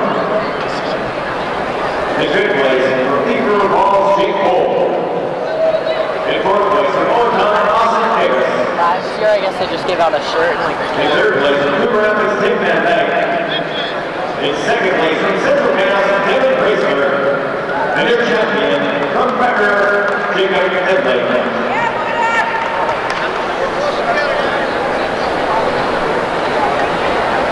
Your results of 285 pounds, top 8 finishers. In the varsity division from Scott West, Josiah Shaw. From his West Mary's in 7th place, Jackson Pratt. In 6th place, from Dover, Jared Welch. In 5th place, from Detroit Lakes, James Howe. In 4th place, from Spearfish, Jeremiah Harmon. In 3rd place, from Centennial, Drew Nelson. Your runner-up at the heavyweight division, Rose Michael Kelly. And your champion, from Omaha, Evelyn Whitcomb.